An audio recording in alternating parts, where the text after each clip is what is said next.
Class 11 का photosynthesis in higher plants पूरी की पूरी एनसीईआरटी की लाइन बाय लाइन हम पढ़ने जा रहे हैं। एंड यू नो व्हाट, अगर आपको कुछ भी नहीं आता है बट अगर आप यहाँ से इस वीडियो को देखने वाले फिर भी मैं आपको 0 to हीरो बना सकती हूँ। तो चलिए जल्दी से हम लोग यहाँ पर photosynthesis in higher plant NCERT की लाइन बाय लाइन खत्म करने वाले हैं विद ऑल मैकेनिज्म के टिप्स एंड ट्रिक्स के साथ। नाम है LVDD, सुन लो मेरी बात। नीट हो या जी, टेंशन का ना नाम, बोर्ड एग्जाम्स के लिए ले लो फुल आराम। तो एनसीईआरटी के पहले पैराग्राफ में गिवन है कि सारे जो हम लोग होते हैं, ह्यूमंस हो गए और सारे एनिमल्स जो होते हैं वो प्लांट्स पे डिपेंडेंट होते हैं फूड के लिए, है ना। नाउ यहाँ पर प्लांट्स कैसे खाना बनाते हैं, तो जो ग्रीन प्लांट्स होते हैं वो क्या करते हैं, अपना खाना खुद से बनाते हैं by the process of photosynthesis, जो कि अभी हम इस चैप्टर में पढ़ने वाले हैं कैसे होगा। तो ये जो खुद से खाना बना रहे हैं green plants by through photosynthesis, इन वाले प्लांट्स को क्या बोला जाता है, ऑटोट्रॉफ्स बोला जाता है। जबकि जो हम ह्यूमंस लोग होते हैं और सारे ऑर्गेनिजम्स जो कि इन ग्रीन प्लांट्स पे डिपेंडेंट होते हैं खाने के लिए, वो क्या होते हैं, हेटेरोट्रॉफ्स होते हैं। तो ऑटोट्रॉफ्स खुद से, ऑटो मैं खुद कर लूंगा काम, हेटेरोट्रॉफ ये क्या कर रहे हैं, दूसरों पे डिपेंडेंट हो रहे हैं। तो हम जो होते हैं वो हेटेरोट्रॉफ्स होते हैं, ग्रीन प्लांट्स ऑटोट्रॉफ्स होते हैं। नाउ यहाँ पर जो ग्रीन प्लांट्स होते हैं ना, वो फोटोसिंथेसिस को कैरी आउट करते हैं एक फिजिको केमिकल प्रोसेस के थ्रू। ये फोटोसिंथेसिस को कैरी आउट करते हैं जो ग्रीन प्लांट्स होते हैं। इसमें क्या होता है, ये लाइट एनर्जी को यूज करते हैं ताकि ये लोग क्या बना पाए, ऑर्गेनिक मटेरियल को बना पाए। तो क्या है, ये एक फिजिको केमिकल प्रोसेस होता है। अल्टीमेटली क्या अगर आप देखेंगे तो सारे लिविंग फॉर्म्स जो होते हैं वो सनलाइट पे ही डिपेंडेंट होते हैं यहाँ एनर्जी के लिए। द यूज ऑफ एनर्जी, जो सनलाइट होता है बेसिकली उसको प्लांट्स यूज करते हैं फोटोसिंथेसिस करने के लिए। ये क्या है, लाइफ का बेसिस है। आप ही सोचिए अगर सनलाइट नहीं होती तो प्लांट्स खाना कैसे बनाते हैं, और प्लांट्स खाना नहीं बनाते तो आगे का तो फूड चेन चलता ही नहीं। तो यहाँ पर जो मेन है वो क्या है, सनलाइट है, जो बेसिस ऑफ लाइफ होता है हमारे अर्थ पर। यहाँ फोटोसिंथेसिस इंपॉर्टेंट क्यों हो जाता है, फोटोसिंथेसिस 2 रीजन से इंपॉर्टेंट है। कौन कौन से 2 रीजन, पहला है primary source of food on earth, यानी खाने का प्राइमरी सोर्स क्या है, हमारे धरती पे खाने का प्राइमरी सोर्स है वो है प्लांट। और प्लांट कैसे जिंदा होते हैं, फोटोसिंथेसिस के थ्रू। तो प्राइमरी सोर्स ऑफ फूड क्या है, ये अर्थ पे, वो क्या है, वो है एक रीजन क्यों फोटोसिंथेसिस जरूरी होता है। और दूसरा रीजन ये है कि यहाँ पर फोटोसिंथेसिस होता है ना, तो उसके बाद ऑक्सीजन रिलीज होती है। एटमॉस्फेयर में ऑक्सीजन रिलीज करते हैं ग्रीन प्लांट, और यही ऑक्सीजन ना फिर हम लोग इनहेल करके अपनी लाइफ चलाते हैं। अगर यहाँ फोटोसिंथेसिस नहीं होगी तो यहाँ ऑक्सीजन भी नहीं बनेगा। ऑक्सीजन नहीं बनेगा तो फिर आप लोग कैसे जिंदा रहेंगे, आप लोग भी यानी हम लोग भी मर जाएंगे। तो this is the 2 important reason why photosynthesis is necessary. इस चैप्टर में हम लोग पूरा फोटोसिंथेसिस कैसे होता है ये सब पढ़ने वाले हैं। बहुत वेरियस रिएक्शंस है लेकिन बहुत आसान है, पता नहीं क्यों बच्चों को डिफिकल्ट लगता है, but I am going to teach you in the easiest way possible. वो भी एनसीईआरटी लाइन बाय लाइन है तो कुछ भी छूटने वाला नहीं है। सबसे पहले हम लोग पहला शुरू करने वाले हैं जहां पर अभी तक हमें क्या पता है। देखिए यहाँ पर हमें ना कुछ कुछ चीजों के बारे में पता करना है कि एक्चुअली फोटोसिंथेसिस में क्या होता है। इसमें क्या है ना कि यहाँ पर क्लोरोफिल एक होता है, ग्रीन पिगमेंट जो लीफ में पाया जाता है, वो जरूरी होता है फोटोसिंथेसिस के लिए। लाइट हो गया, कार्बन डाइऑक्साइड हो गया, ये सब जरूरी होते हैं फोटोसिंथेसिस के लिए, है ना। तो यहाँ पर क्या होता है ना, हम लोग अभी कुछ एक्सपेरिमेंट्स देखने वाले हैं जिस एक्सपेरिमेंट से प्रूव होगा कि क्या क्या चीजें जरूरी होती है एक फोटोसिंथेसिस करवाने के लिए। चलिए सबसे पहला एक्सपेरिमेंट देखते हैं। तो पहला एक्सपेरिमेंट जो होता है वो है स्टार्च फॉर्मेशन के बारे में। यहाँ पर हमने क्या लिया है ना, एक वेराइगेटेड लीफ लिया है, और या फिर एक ऐसा लीफ ले सकते हैं जो कि पार्शियली कवर्ड हो ब्लैक पेपर से, और फिर उसको लाइट में एक्सपोज करेंगे। और जब इन लीव्स को टेस्ट करेंगे ना कि स्टार्च प्रेजेंट है कि नहीं प्रेजेंट है, तो देखा जाता है कि फोटोसिंथेसिस जो होती है वो सिर्फ और सिर्फ ग्रीन प्लांट्स, जो ग्रीन पार्ट्स होती है ना, वहां पर होती है in the presence of light, यानी लाइट के प्रेजेंस पे फोटोसिंथेसिस वही होती है जहां पर ग्रीन पार्ट्स प्रेजेंट होते हैं। चलिए एक बार फिर से आपको समझाती हूँ। ये क्या किया हमने लिया एक ग्रीन प्लांट पार्ट, उसमें हमने क्या किया ना, मान लीजिए एक तरफ से कवर कर लिया हमने, एक इतनी दूर कवर कर लिया, तो इतनी दूर तो सनलाइट नहीं पड़ेगी। तो जब स्टार्च देखा गया कि कहाँ कहाँ स्टार्च फॉर्मेशन हुआ है, तो पता चला यहाँ हुआ है स्टार्च फॉर्मेशन, लेकिन इस जगह पे जहां पर ये था ना, ये यहाँ पर नहीं स्टार्च फॉर्मेशन हुआ है। ब्लू ब्लैक का क्या मतलब होता है, बेसिकली आयोडीन टेस्ट होता है या स्टार्च फॉर्मेशन का पता करने के लिए। तो जब आयोडीन डाला जाता है तो ये ब्लैक कलर में हो जाता है, और जहां ब्लैक कलर में हो गया इसका मतलब क्या हुआ, ये हो गया हमारा स्टार्च यहाँ बनी है। तो स्टार्च कहाँ बनी है, जो कि कवर्ड एरिया नहीं है, और जहां पर कवर कर दिया था हमने वहां पर कुछ नहीं हुआ है, यानी स्टार्च फॉर्मेशन नहीं हुई है। अब जानते हैं दूसरे एक्सपेरिमेंट पे। दूसरा एक्सपेरिमेंट क्या है, यहाँ पर हमने एक पत्ता लिया, कुछ इस तरीके से सेटअप किया है हमने। ओके, नाउ इस पत्ते को क्या किया ना, हमने एक टेस्ट ट्यूब में कुछ इस तरीके से रखा कि हाफ पत्ता ऊपर है, हाफ पत्ता नीचे है। यहाँ नीचे हमने क्या किया, कॉटन रखा है। कॉटन में क्या है, कॉटन में KOH है। KOH का क्या काम होता है, KOH जो होता है ना वो कार्बन डाइऑक्साइड को ऑब्जर्व कर लेता है, यानी कि ये वाले रीजन का जितना कार्बन डाइऑक्साइड होगा ना, ये जो कॉटन है, इस कॉटन में क्योंकि हमने KOH डाल रखा है, तो ये क्या होगा, इस एरिया का जितना जितना भी कार्बन डाइऑक्साइड है उसको ये क्या करेगा, ऑब्जॉर्व कर लेगा। अब जब ये KOH ऑब्जॉर्व कर लेगा तो यहाँ पर कोई भी कार्बन डाइऑक्साइड प्रेजेंट नहीं होगा। तो जब इस वाले रीजन में कार्बन डाइऑक्साइड प्रेजेंट नहीं होगा तो आपको क्या लगता है, इस वाले रीजन में फोटोसिंथेसिस नहीं होगी, जबकि ये वाले रीजन में फोटोसिंथेसिस होगी। तो इसी से पता चलेगा, कैसे पता चलेगा, तो वही अब बताती हूँ। देखिए हाफ जो होता है, हमने हाफ को एक्सपोज रखा है कार्बन डाइऑक्साइड से, और नीचे वाले को क्या किया, हमने KOH सोक्ड कॉटन रखा है, तो जिससे यहाँ पर कार्बन डाइऑक्साइड तो अब्सॉर्ब हो जा रही है। तो इसको तो कार्बन, ये वाले रीजन को कार्बन डाइऑक्साइड नहीं मिल रहा है। तो जब हमने देखा तो यहाँ पर स्टार्च कहाँ कहाँ बनी थी, स्टार्च सिर्फ ये वाले पोर्शन में बनी थी, यहाँ पर स्टार्च फॉर्मेशन नहीं हुई थी। इसीलिए इससे क्या पता चल गया कि अगर फोटोसिंथेसिस करवानी है तो आपको कार्बन डाइऑक्साइड की भी जरूरत पड़ती है। नाउ अब आते हैं कुछ और भी एक्सपेरिमेंट्स होते हैं। अब यहाँ पर कुछ इंटरेस्टिंग एक्सपेरिमेंट्स जो होते हैं, सिंपल है और ये ग्रेजुअली डेवलप हुए जिससे कि हम फोटोसिंथेसिस के बारे में और ज्यादा अच्छी अंडरस्टैंडिंग हो पाए। एक आए हमारे जोसेफ प्रिस्ली, इन्होंने 1770 में क्या किया, एक तरीके से सीरीज ऑफ एक्सपेरिमेंट परफॉर्म किया जहां पर इन्होंने बताया कि कैसे हवा, एयर जरूरी होता है एक ग्रीन प्लांट के ग्रोथ के लिए। कैसे बताया इन्होंने, यहाँ पर देखिए। यहाँ पर इन्होंने क्या देखा, एक चूहे को इन्होंने ऐसे जार लिया, जार में एक चूहे को और एक कैंडल को रख दिया। तो थोड़ी देर बाद क्या पता चला कि ये चूहा बेचारा मर गया और ये कैंडल भी बुझ गया। ओके, तो अब नेक्स्ट इन्होंने क्या किया, फिर से चूहा रखा, बर्निंग कैंडल रखी और एक प्लांट रख दिया। तो बाद में क्या देखा गया कि सबके सब ही सही सलामत थे। तो ये कैसे हुआ, तो ये बहुत आसान है, अगर आप थोड़ा सा भी कॉमन सेंस लगाएंगे तो क्या है वो बताती हूँ। देखिए यहाँ पर क्या हुआ, ऑक्सीजन के डिस्कवर हुआ 1774 में। ओके, नाउ अब यहाँ पर देखिए, यहाँ पर क्या होता है, प्लांट्स जो होते हैं ना वो रिस्टोर करते हैं air, what ever breathing animals and burning candle remove. नहीं समझ आया, देखिए जब कैंडल का बर्न होता है तो बर्न होने पे क्या निकलता है, कार्बन डाइऑक्साइड निकलता है। ओके, ये चूहा सांस लेगा तो क्या निकलेगा, कार्बन डाइऑक्साइड निकलेगा। चूहा को जिंदा रहने के लिए क्या चाहिए, क्या ऑक्सीजन चाहिए, और यहाँ कैंडल को बर्निंग रहने के लिए क्या चाहिए, ऑक्सीजन चाहिए। अब आप बताइए, ये भी कार्बन डाइऑक्साइड ही निकाल रहा है, ये भी क्या कर रहा है, कार्बन डाइऑक्साइड ही निकाल रहा है। तो कुछ समय बाद इस वाले जार में, क्योंकि आपने बंद कर रखा है, तो ये वाले जार में ऑक्सीजन की मात्रा कम होते जाएगी, और अगर कम होते जाएगी तो ये चूहे को ऑक्सीजन कहां से मिलेगा, ऑक्सीजन नहीं मिलेगा। फिर कैंडल को ऑक्सीजन कहां से मिलेगा, तो इसको भी नहीं मिलेगा, तो चूहा भी मर जाएगा, कैंडल भी मर जाएगा। लेकिन जब आप प्लांट को रख दे रहे हैं तो प्लांट क्या कर दे रहा है, रिस्टोर कर दे रहा है। रिस्टोर कैसे कर रहा है, देखिए ये जो है चूहा, इसने निकाला कार्बन डाइऑक्साइड, सांस बाहर छोड़ी, ये कार्बन डाइऑक्साइड और यहां से जो आपकी कैंडल से कार्बन डाइऑक्साइड निकला, दोनों ही कार्बन डाइऑक्साइड को प्लांट ने यूटिलाइज कर लिया, और प्लांट ने यूटिलाइज करके ऑक्सीजन बनाया, और ऑक्सीजन अब इसको भी हेल्पफुल हो गया, इसको लिए भी हो गया, तो ये भी जिंदा, ये भी जिंदा, और प्लांट तो सही सलामत है ही। तो अब आपको समझ आ जाना चाहिए कि कैसे प्लांट ने रिस्टोर कर दिया। पिछली बार कोई रिस्टोर करने वाला नहीं था, ये भी कार्बन डाइऑक्साइड निकाल रहा था, ये भी कार्बन डाइऑक्साइड निकाल रहा था, और चाहिए इसको भी ऑक्सीजन, इसको भी ऑक्सीजन। ऑक्सीजन आएगा कहां से, क्योंकि हमने बंद जगह ले रखी है, तो एक बार तो खत्म हो ही जाएगा ऑक्सीजन, तो एक थोड़ी देर बाद ये लोग मर जाएंगे। लेकिन जब प्लांट आप रख देंगे तो प्लांट क्या करेगा, रिस्टोर कर देगा ऑक्सीजन को, यानी कि जो कार्बन डाइऑक्साइड ये निकालेगा और जो यहाँ से बाउंस कार्बन डाइऑक्साइड निकालेगा, दोनों को ही यूज करके यहाँ प्लांट हमारा ऑक्सीजन प्रोड्यूस करता रहेगा। तो ऑक्सीजन प्रोडक्शन होती रहेगी, और यहाँ कैंडल को भी बर्न होने के लिए ऑक्सीजन मिलेगी, और बाउंस को भी जिंदा रहने के लिए ऑक्सीजन मिलती रहेगी। तो ये था जोसेफ प्रिस्ली का ये एक्सपेरिमेंट, जिसमें उन्होंने बताया कि किस तरीके से प्लांट जो होती है वो रिस्टोर कर देती है एयर, जो भी एनिमल्स ब्रीथ करते हैं, और यहाँ जो भी बर्निंग कैंडल गंदा एयर यानी कार्बन डाइऑक्साइड निकालती है उसको रिस्टोर कर दिया जाता है। तो ये जो प्रिस्ली का एक्सपेरिमेंट था उसी की तरह एक तरीके से हमने फिर से एक सेटअप कराया। ये किन्होंने कराया, जैन इंजन हाउस ने कराया। तो ये जो जैन इंजन हाउस थे, इन्होंने क्या किया, यहाँ पर जो प्लेसिंग था, ये सब जो प्लेसमेंट हमने करवाया था, इन प्लेसमेंट को एक बार इन्होंने डार्क में रखा और फिर एक बार सनलाइट में रखा, और फिर इनको पता चला, क्या पता चला कि सनलाइट भी जरूरी होती है एक प्लांट को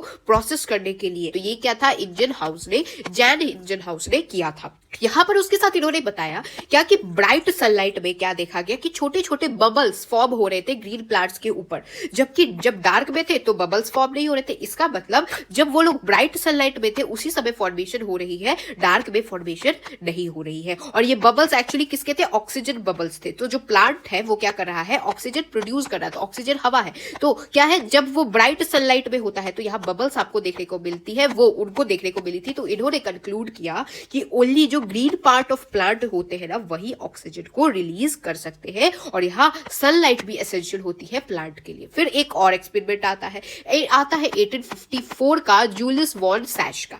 तो ये क्या था ना, इन्होंने एक तरीके से एविडेंस बताया कि किस तरीके से जब प्लांट ग्रो करते हैं तब ग्लूकोज की प्रोडक्शन होती है। ग्लूकोज क्या होता है ना, ये यूजुअली स्टोर्ड एक तरीके से स्टार्च के फॉर्म में स्टोर होता है और बाद में स्टडीज होते गई उसके बाद पता चला क्या कि जो ग्रीन सब्सटेंस प्लांट में जो green substance that is chlorophyll present होता है, ये ना एक तरीके से लोकेटेड इन स्पेशल बॉडीज, और ये स्पेशल बॉडीज कौन है, क्लोरोप्लास्ट। नहीं समझ आया, फिर से समझिए। एक प्लांट सेल के अंदर जो ग्रीन सब्सटेंस होता है वो क्या है, वो है हमारा क्लोरोफिल, जो किसके अंदर पाया जाता है, क्लोरोप्लास्ट के। यानी क्लोरोप्लास्ट के अंदर क्लोरोफिल होता है जो कि green part of the plant होता है। तो green part of the plant क्या है, जहां ग्लूकोज बनेगा वही है हमारा green part of the plant, और वो जो ग्लूकोज होता है वो किसके फॉर्म में, स्टार्च के फॉर्म में स्टोर होता है। तो ये किन्होंने बताया, जूलियस वॉन सैश ने बताया ना। अब यहां पर एक आते हैं T.W. एंजलमैन। तो T.W. एंजलमैन ने क्या किया, एक तरीके से प्रिज्म की हेल्प से किस तरीके से लाइट स्प्लिट होती है उससे दिखाया क्या है, क्या दिखाया, यहां दिखाया गया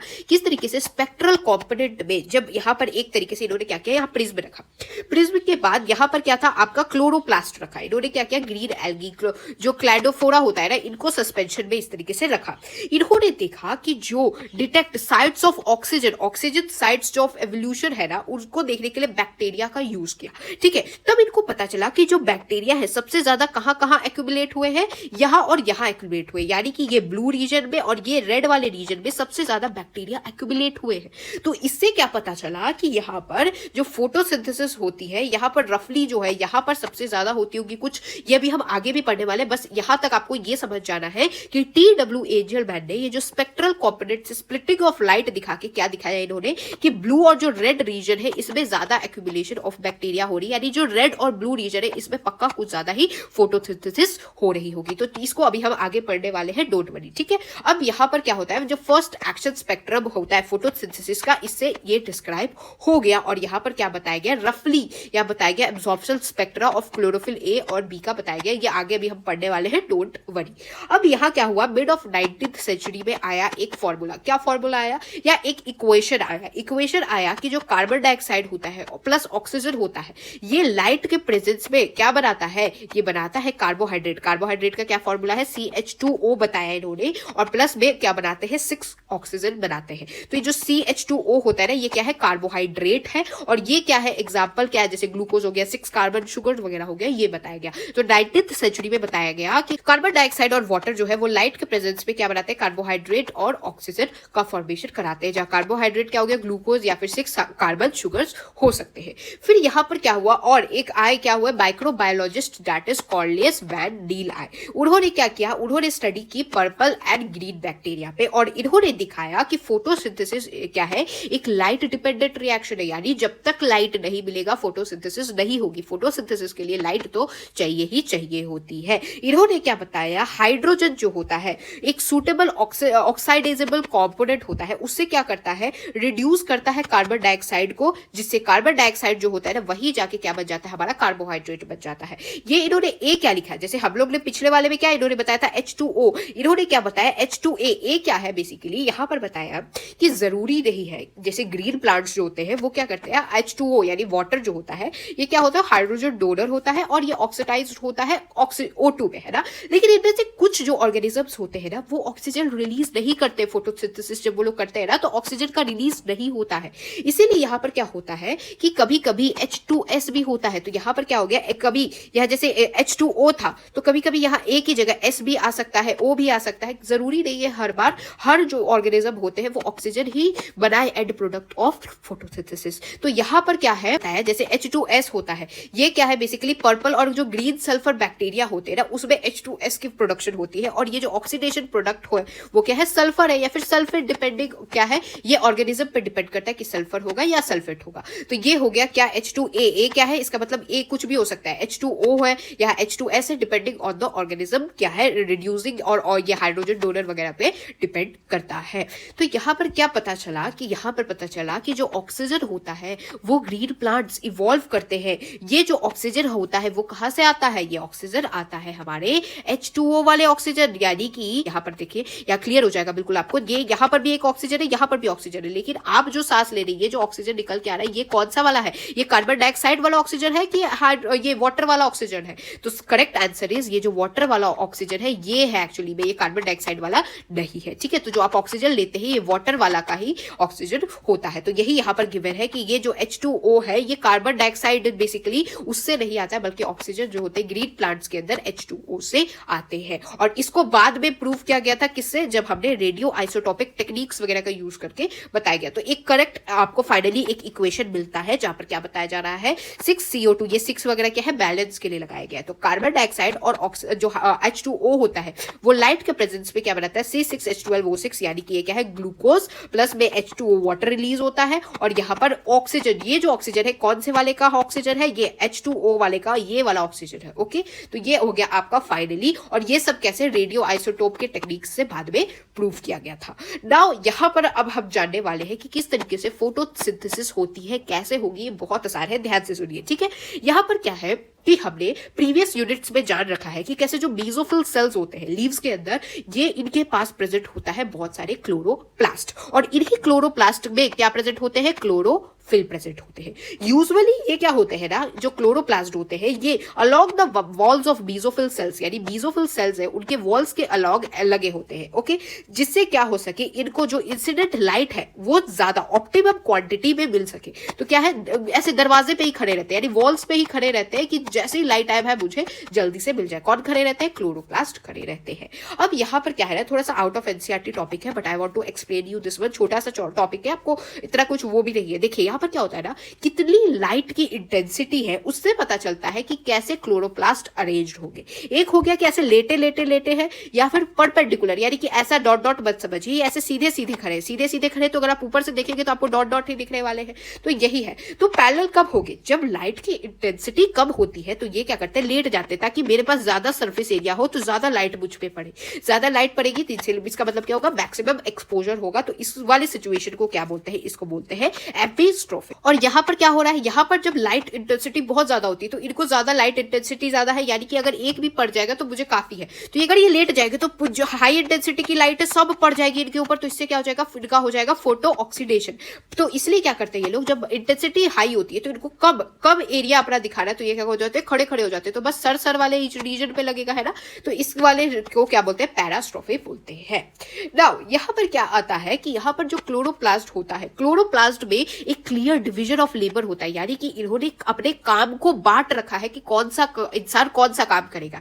यहाँ पर जो मेम्ब्रेन सिस्टम होता है, इसका काम होता है कि आप लाइट एनर्जी जो आएगी, मेम्ब्रेन जो है वो क्या करेगा? लाइट एनर्जी को ट्रैप करने वाला है। ओके, और यहाँ तक कि ये एटीपी और NADPH का भी फॉर्मेशन यही कराने वाला है मेम्ब्रेन। तो इन्होंने काम बांट रखा है कि मेम्ब्रेन वाले का क्या काम है? लाइट को ट्रैप भी करना है और एटीपी और NADPH को सिंथेसाइज भी करना है। अब स्ट्रोमा का क्या काम है? स्ट्रोमा क्या है बेसिकली, यहाँ आप देख लीजिए, ये है एक तरीके से इलेक्ट्रॉन माइक्रोस्कोप के अंदर हमने क्लोरोप्लास्ट को देखा है। क्लोरोप्लास्ट के अंदर एक होती है आउटर मेम्ब्रेन और एक होती है इनर मेम्ब्रेन। ओके, तो ये होगी outer membrane, inner membrane. Okay, now इसके बाद क्या प्रेजेंट होते हैं ना, इस तरीके से ग्रैनास प्रेजेंट होते हैं। क्या प्रेजेंट होते हैं? ग्रैना प्रेजेंट होते हैं। ये जो आप देख रहे हैं ना, ये क्या है? ग्रैना प्रेजेंट है। नाउ इसके अंदर जो फ्लूइड फिल्ड होता है, इसके अंदर ये जो आप लाइट ग्रीन फ्लूइड देख रहे हैं, ये फ्लूइड क्या है? इसको कहते हैं स्ट्रोमा। तो स्ट्रोमा क्या है? पूरे जगह पे क्या प्रेजेंट है? स्ट्रोमा प्रेजेंट होता है।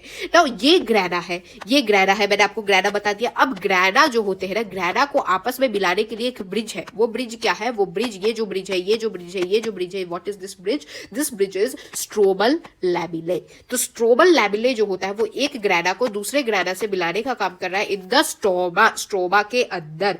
और क्या क्या स्ट्रोमा में प्रेजेंट होता है? राइबोसोम तो प्रेजेंट होता ही है, स्टार्च के ग्रैन्युल्स प्रेजेंट होते हैं और लिपिड के मॉलिक्यूल्स प्रेजेंट होते हैं। तो अभी मैंने आपको क्या बताया कि आउटर मेम्ब्रेन का क्या काम है? कि लाइट को ट्रैप करे और एटीपी और NADPH का फॉर्मेशन कराए। अब स्ट्रोमा का क्या काम है? तो स्ट्रोमा का काम है कि यहाँ पर वो क्या कराए? एंजाइमेटिक रिएक्शन कराए, जिससे कि क्या हो पाए? शुगर की सिंथेसिस हो पाए, शुगर बन पाए, और ये शुगर ही बाद में क्या बनते हैं? स्टार्च फिर बाद में बनते हैं। तो ये हो गया स्ट्रोमा का काम। ओके, नाउ यहाँ पर क्या होता है ना, the formal set of reaction, इसमें क्या होता है? एक होता है लाइट ड्रिवन रिएक्शन, दूसरा होता है डार्क रिएक्शन। लाइट यानी कि यहाँ क्या होगा? फोटोकेमिकल रिएक्शंस चलेंगे, और जो डार्क वाले होंगे ये क्या होंगे? कार्बन रिएक्शन होते हैं। इसमें क्या होता है? तो जैसा नाम लाइट रिएक्शन, यानी कि ये डायरेक्टली लाइट पे डिपेंडेंट है, इनको लाइट मिलेगा तभी ये एक तरीके से फोटोकेमिकल रिएक्शन होता है, ये करवाते हैं। और जो दूसरा डार्क रिएक्शन होता है, ये क्या होता है, लाइट पे डायरेक्टली डिपेंडेंट नहीं होते हैं। ये जो लाइट रिएक्शन का ही जो एंड प्रोडक्ट आता है ना, इसी से फिर ये डार्क रिएक्शन वाले काम करते हैं।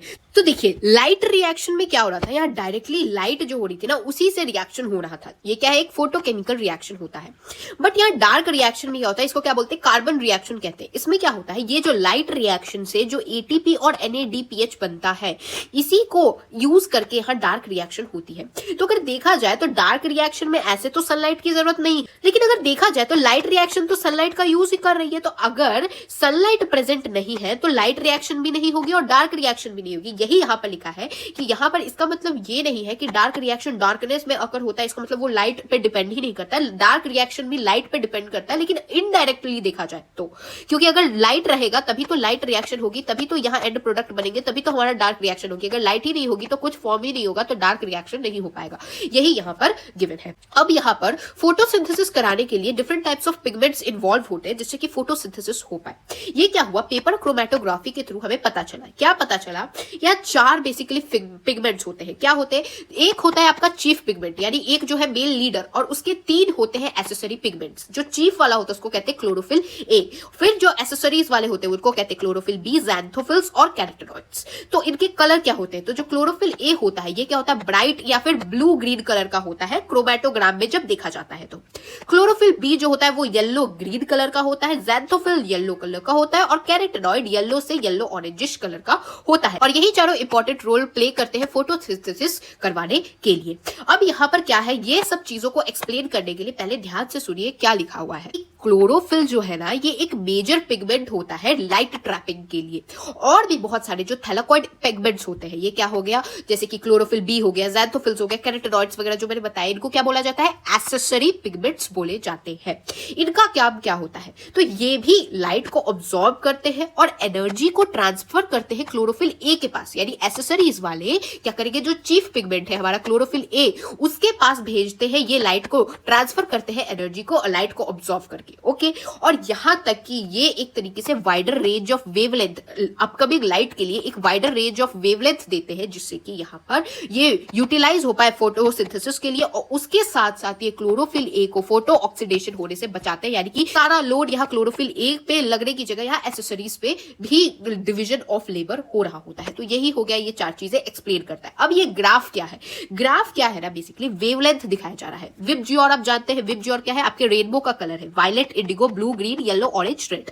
तो अगर आप ऐसे अरेंज करेंगे तो VIBGYOR, ओके, तो क्या देखा गया कि जो रेड रीजन है और जो वायलेट, इंडिगो यानी ब्लूइश वाला जो रीजन है, उसमें सबसे ज्यादा यहाँ पर आप देख सकते हैं पीक बन रहा है ना। किसका पीक बन रहा है, क्लोरोफिल ए का पीक बन रहा है। तो क्या दिखाया गया कि यहाँ पर देखिए ऑक्सीजन सिंथेसिस सबसे ज्यादा कहाँ हो रही है, इस वाले रीजन और इस वाले रीजन में। ये दोनों रीजन कौन कौन से वाले रीजन है, देखिए ये क्या है, अगर हम लोग लिखेंगे विबज्योर, तो लिखिए आप VIBGYOR, ओके। नाउ जब देखा गया तो क्या देखा गया कि जो ये ब्लूइश वाला रीजन है, इसमें सबसे ज्यादा पीक हाईएस्ट है। मैंने आपको शुरू में बताया ना, एक ब्लू रीजन में और एक रेड रीजन में पीक हाईएस्ट रहता है। ये बेसिकली यही सेम चीज को दिखाया गया है। क्या दिखाया गया कि कितना ज्यादा ऑक्सीजन रिलीज हो रहा है, सबसे ज्यादा ऑक्सीजन यहाँ पर ब्लूइश, जो यह ब्लूइश रीजन है, और रेडिश रीजन में सबसे ज्यादा ऑक्सीजन रिलीज हो रहा है। और अगर आप देखिए एब्जॉर्प्शन का रेट, यानी लाइट कितना ऑब्जॉर्ब हो रहा है, तो ये भी वही ब्लूइश रीजन और जो रेडिश रीजन है वहां सबसे ज्यादा लाइट का ऑब्जॉर्प्शन हो रहा है, तभी तो यहाँ ऑक्सीजन सबसे ज्यादा प्रोड्यूस हो रही है। ये क्या है, क्लोरोफिल ए जो होता है, क्लोरोफिल ए जो आप ब्लू वाला ग्राफ देख रहे हैं, क्लोरोफिल ए क्या होता है, ब्लू और रेड वाले वेवलेंथ को ट्रैप करता है। वही क्लोरोफिल, ये जो कैरोटीनॉइड्स हो गए, क्लोरोफिल बी हो गए, ये सब आप देख सकते हैं दूसरे पिगमेंट्स को यहाँ पर करने के लिए ट्रैप वो होते हैं। तो ये अलग अलग जगह पे पीक बनाते हैं। लेकिन अगर क्लोरोफिल ए का देखेंगे तो ये कहा ब्लू और जो रेडिश रीजन होता है वहां बनाते हैं पीक। यही यहाँ पर दिख रखा है कि कहां पर क्लोरोफिल ए जो है सबसे ज्यादा ऑब्जॉर्प्शन कर रहा है, वो है ब्लू और जो रेडिश रीजन है वहां पर। तो इसीलिए वहां पर हायर रेट ऑफ फोटोसिंथेसिस आपको देखने को यहाँ पर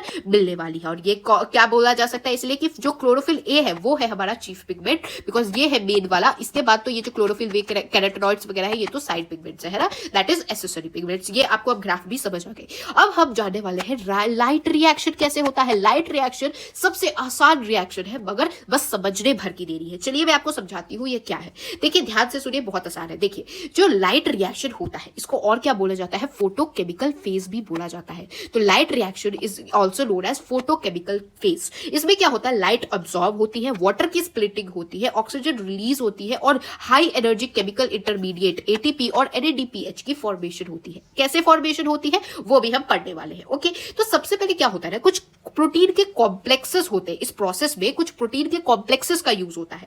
ये क्या होते हैं ना, कुछ पिगमेंट्स जो होते हैं वो दो तरीके से, दो डिस्क्रीट फोटोकेमिकल्स में अरेंज होते हैं। एक होता है light harvesting complex. Light harvesting complex को हम लोग LHC कहते हैं। लाइट हार्वेस्टिंग कॉम्प्लेक्स जो होता है, एक होता है फोटोसिस्टम 1 और एक होता है फोटोसिस्टम 2। तो ये है फोटोसिस्टम 1 और एक है फोटोसिस्टम 2। इनमें क्या होता है, लाइट हार्वेस्टिंग कॉम्प्लेक्स बेसिकली पाया जाता है। ये अगर आप देखेंगे तो आपको ऐसा लग रहा होगा कि फोटोसिस्टम 1 जो होता है वो फोटोसिस्टम 1 सबसे पहले शुरू होगा और फिर फोटोसिस्टम 2 शुरू होता है, बट ऐसा नहीं होता है। ये कैसे नाम किया गया था, पहले फोटोसिस्टम जो 1 था इसकी खोज की गई थी, तो इसीलिए फोटोसिस्टम 1 पहले नाम रख दिया गया और फोटोसिस्टम 2 बाद में। लेकिन अगर आप देखेंगे फंक्शन सीक्वेंस कैसे होता है, तो सबसे पहले फोटोसिस्टम 2 काम करता है, फिर फोटोसिस्टम 1 काम करता है। अब ये कैसे होता है, देखिए इसमें क्या होता है, जो LHC होता है, LHC यानी कि जो लाइट हार्वेस्टिंग कॉम्प्लेक्स होता है, इसमें क्या होते हैं ना, hundreds of pigments molecules present होते हैं, प्रोटीन से बाउंड होते हैं। तो ईच फोटो सिस्टम में ना पिगमेंट्स प्रेजेंट होते हैं। एक्सेप्शन याद रखिएगा, क्लोरोफिल A का जो पिगमेंट होता है वो एक्सेप्शन है। उसके सिवा सारे फोटो सिस्टम में क्या होता है, ऑल पिगमेंट्स जो होते हैं ना एक light harvesting system that is antenna बनाते हैं। अब क्या है, ये जो पिगमेंट्स होते हैं ये फोटोसिंथेसिस मोर एफिशिएंट करते हैं जब ये डिफरेंट वेवलेंथ की लाइट को एब्सॉर्ब करते हैं और सिंगल क्लोरोफिल A जो मॉलिक्यूल होता है वो बनता है हमारा रिएक्शन सेंटर। नहीं समझ आ रहा ये क्या एनसीईआरटी में गिवन है, मैं फिर से समझा रही हूँ, ध्यान से सुनिए क्या होता है। तो देखिए इसको मैं एक बार आपको अपने नोट्स से समझा दूंगी, फिर मैं एनसीईआरटी रीड करा दूंगी। बहुत आसान है। क्या है ना कि ये है हमारा पूरा किस तरीके से होगा। सबसे पहला केस क्या आता है कि हमारी लाइट पड़ती है, सबसे पहले कौन काम करता है, मैंने बताया एक है फोटो सिस्टम 1 एक है फोटो सिस्टम 2, लेकिन सबसे पहले कौन काम करता है, फोटो सिस्टम 2 काम करता है। जो फोटो सिस्टम 2 होता है ना वो कितने की लाइट को ट्रैप करता है, वो है 680 नैनोमीटर की लाइट को ट्रैप करता है। वही जो फोटो सिस्टम 1 होता है वो कितने नैनोमीटर की लाइट को ट्रैप करता है, दैट इज 700 नैनोमीटर की लाइट को ट्रैप करता है। नाउ लाइट पड़ी, ये किसने एक्सेप्ट किया, यहां पर था हमारा LHC यानी light harvesting complex. Harvesting complex किसका है, PS2 का जो लाइट हार्वेस्टिंग कॉम्प्लेक्स है उसने ट्रैप किया लाइट को। ओके, तब क्या होता है, यहां होती है स्प्लिटिंग ऑफ वाटर। यहां पर वाटर जो होता है वो टूटता है और H+O2 और 4 इलेक्ट्रॉन बनाता है। ये जो 4 इलेक्ट्रॉन होते हैं ना वो एक्साइट होकर बाहर की तरफ भागते हैं। तो लाइट पड़ी, यहां वाटर की स्प्लिटिंग हुई, कहां हुई, थैलाकॉइड मेम्ब्रेन के अंदर होती है। ठीक है, तो यहां पर लाइट पड़ी, वाटर की स्प्लिटिंग हुई, वाटर स्प्लिटिंग होने से ये जो इलेक्ट्रॉन निकला ना ये इलेक्ट्रॉन बाहर की तरफ भागता है। ये बाहर की तरफ जैसे भागता है तो इसके लिए आते हैं इलेक्ट्रॉन एक्सेप्टर। तो इलेक्ट्रॉन एक्सेप्टर जो होते हैं इस इलेक्ट्रॉन को एक्सेप्ट कर लेते हैं, पकड़ लेते हैं, इनको पिकअप कर लेते हैं। पिकअप करके किसके पास भेजते हैं, इलेक्ट्रॉन ट्रांसपोर्ट सिस्टम के पास भेजते हैं, जहां पर ADP से ATP की फॉर्मेशन होती है। और उसके बाद ये जो हुआ ना इसके बाद नेक्स्ट किसको भेजते हैं, LHC जो लाइट हार्वेस्टिंग कॉम्प्लेक्स। नाउ यहां पर ये जो होगा, फिर से यहां पर क्या होगा, इलेक्ट्रॉन जैसे लाइट पड़ेगी इलेक्ट्रॉन एक्साइट हो गए, बाहर की तरफ भागेंगे। तो इस बार फोटो सिस्टम 1 जो है उसका इलेक्ट्रॉन जो एक्सेप्टर होता है ये इसको इलेक्ट्रॉन को पकड़ लेगा और NADP से NADPH2 बना देगा। तो ये क्या हो गया, यही है आपका फाइनल प्रोसेस जहां पर PS2 और PS1 दोनों काम कर रहे हैं। और अगर आप यहां देखेंगे तो एक ऐसा Z शेप बन रहा है। ये जो Z शेप बना रहा है इसी को कहते हैं Z स्कीम। ओके, और इस Z स्कीम से क्या हो रहा है, यहां आपको एक तो NADPH2 की फॉर्मेशन हो रही है और ATP की फॉर्मेशन हो रही है। तो ये हो गया आपका किस तरीके से फोटो सिस्टम्स काम करते हैं। एक बार मैं एनसीईआरटी रीड करवा देना चाहती हूं। तो देखिए, तो रिएक्शन सेंटर डिफरेंट थे दोनों के लिए, आपने देख लिया है ना। तो PS1 the reaction centre chlorophyll A जो होता है उसमें अब्जॉर्प्शन कहां पीक करता है, 700 नैनोमीटर का मैंने बताया। इसको क्या बोलते हैं, P700 भी बोला जाता है। जबकि जो PS2 होता है ये कितना अब्जॉर्ब करता है, 680 नैनोमीटर, तो इसको क्या बोलते हैं, P680 भी कहा जाता है। तो ये वाला पार्ट मैंने आपको कंप्लीट करवा दिया। अब इलेक्ट्रॉन ट्रांसपोर्ट सिस्टम जो मैंने आपको यहां बताया कि यहां पर इलेक्ट्रॉन ट्रांसपोर्ट सिस्टम के पास भेजेगा, क्या होता है ये वो अभी हम जानने वाले हैं। ओके, तो यहां क्या होता है कि इलेक्ट्रॉन एक्सेप्टर जो होता है वो इलेक्ट्रॉन को पिकअप कर देता है और उसको इलेक्ट्रॉन ट्रांसपोर्ट सिस्टम के पास भेजता है, कंसिस्टिंग ऑफ साइटोक्रोम्स। तो मैंने बताया तो यहाँ पर जब स्प्लिटिंग ऑफ वाटर हुआ तो यहाँ पर आप देख सकते हैं इलेक्ट्रॉन जो निकला, जो ये इलेक्ट्रॉन निकला तो इस इलेक्ट्रॉन ये एक्साइट होकर भागेगा तो इलेक्ट्रॉन एक्सेप्टर इसको पकड़ के इलेक्ट्रॉन ट्रांसपोर्ट सिस्टम के पास भेज देगा। अब वहां क्या होता है, ये मूवमेंट जो होती है ना बेसिकली डाउनहिल होती है। तो ये देखिए डाउन की साइड जा रहा है तो डाउनहिल होती है in the terms of oxidation reduction या रिडॉक्स पोटेंशियल स्केल पे अगर आप देखेंगे तो इससे याद रखें डाउन जा रहा है तो डाउनहिल होती है। नाउ इलेक्ट्रॉन जो होते हैं ना यहां पर क्या होते हैं, ये यूज्ड अप नहीं हो जाते हैं, ये क्या होते हैं, ये फोटो सिस्टम 1 के पास चले जाते हैं। यानी ये जो इलेक्ट्रॉन गया ट्रांसपोर्ट सिस्टम में ये यहां पर ये रुक नहीं जाते हैं, ये आगे कहां बढ़ते हैं, ये जो फोटो सिस्टम 1 है इसके LHC के पास जाते हैं। और यहां पर क्या होता है, जब भी ये फोटो सिस्टम 1 कितना 700 जैसे ही इसको नैनोमीटर की लाइट मिलेगी तो जैसे ही यहां पर red light of wavelength 700 nanometre की मिलती है तो इसका जो इलेक्ट्रॉन एक्सेप्टर होता है जैसे ये इलेक्ट्रॉन निकलेगा तो इसका वाला इलेक्ट्रॉन एक्सेप्टर उसको ले लेता है, बिकॉज यहां पर molecule that has a greater redox potential है। उसके बाद इन जो इलेक्ट्रॉन्स होते हैं उनको डाउनहिल भेजा जाता है जिससे कि क्या यहाँ NADP से NADPH की फॉर्मेशन होती है। तो आप यहाँ देख सकते हैं NADP से NADPH2 है उसकी फॉर्मेशन होती है। और ये क्या है, अपहिल जा रहा है डाउनहिल जा रहा है। और टोटल में अगर आप देखेंगे तो ये एक Z स्कीम बनाता है। और ये Z स्कीम कैसे नाम पड़ा, इसके शेप से ही नाम पड़ा है। ये शेप क्या है, एक तरीके से अगर आप all carriers are placed in a sequence on a redox potential scale, जब रिडॉक्स पोटेंशियल स्केल पे दिखाया जाता है तो ये एक Z स्केल एक तरीके से Z शेप दिखाता है, वही यहाँ पर गिवन है। तो यही मैंने आपको एक्सप्लेन कर दिया किस तरीके से स्प्लिटिंग ऑफ वाटर होता है। तो ये हो गया आपका क्या हुआ Z स्कीम। अब देखिए जो स्प्लिटिंग ऑफ वाटर होता है इसमें क्या होता है, हाउ डज PS2 जो है वो सप्लाई इलेक्ट्रॉन्स कॉन्टिन्यूअसली। यानी जो ये सवाल था कि यहाँ पर इलेक्ट्रॉन्स कैसे आए, यहाँ पर जैसी लाइट पड़ी इलेक्ट्रॉन बाहर निकले कहां से, तो मैंने बताया यहाँ होती है अंदर ही अंदर स्प्लिटिंग ऑफ वाटर। तो यहाँ क्या होता है, इलेक्ट्रॉन जो होते हैं वो फोटो सिस्टम 2 से जो रिमूव हुए हैं उनको must be replaced by electron available due to splitting of water. तो स्प्लिटिंग ऑफ वाटर से इनको मिलता है। स्प्लिटिंग ऑफ वाटर का ये फॉर्मूला है H2O जो है H+O2 और 4 इलेक्ट्रॉन्स निकालता है। यहाँ पर जो वाटर स्प्लिटिंग कॉम्प्लेक्स होता है ये एसोसिएटेड होता है किससे, PS2 में। यानी कि जो वाटर स्प्लिटिंग वाला होता है वो सिर्फ PS2 वाले में होता है, यहाँ पर वाटर स्प्लिटिंग नहीं होता है। ओके, बस यहाँ पर वाटर स्प्लिटिंग होता है। और ये क्या होते हैं कि इनर साइड जो थैलाकॉइड मेम्ब्रेन होते हैं ना उनके इनर साइड में, यहाँ लिखा हुआ है थैलाकॉइड मेम्ब्रेन के इनर साइड पे होता है। अब ये क्या है ना, इसको कहते हैं नॉन साइक्लिक, Z स्कीम भी कहते हैं नॉन साइक्लिक भी कहते हैं। यहाँ आप देखिए साइकिल थोड़ी बन रहा है, यहाँ तो बस Z बन रहा है। साइकिल कब बोलते हैं, जब एक राउंड लगा के क्लोज लूप बनाए। लेकिन यहाँ देखिए यहाँ से गया यहाँ से गया यहाँ से गया, तो ये तो कोई भी क्लोज लूप नहीं है। लेकिन एक आता है आपका साइक्लिक सिस्टम। अगर आप यहाँ ध्यान देंगे तो PS2 और PS1 दोनों काम कर रहा है। लेकिन क्या हो अगर PS2 काम ना करे, सिर्फ और सिर्फ PS1 काम करे, तो उस समय बनता है एक साइक्लिक सिस्टम। कैसे है, अब वो वाला सिचुएशन देखते। तो ये आपका केस 2 जहां पर सिर्फ PS1 काम करता है, PS2 काम नहीं करता है।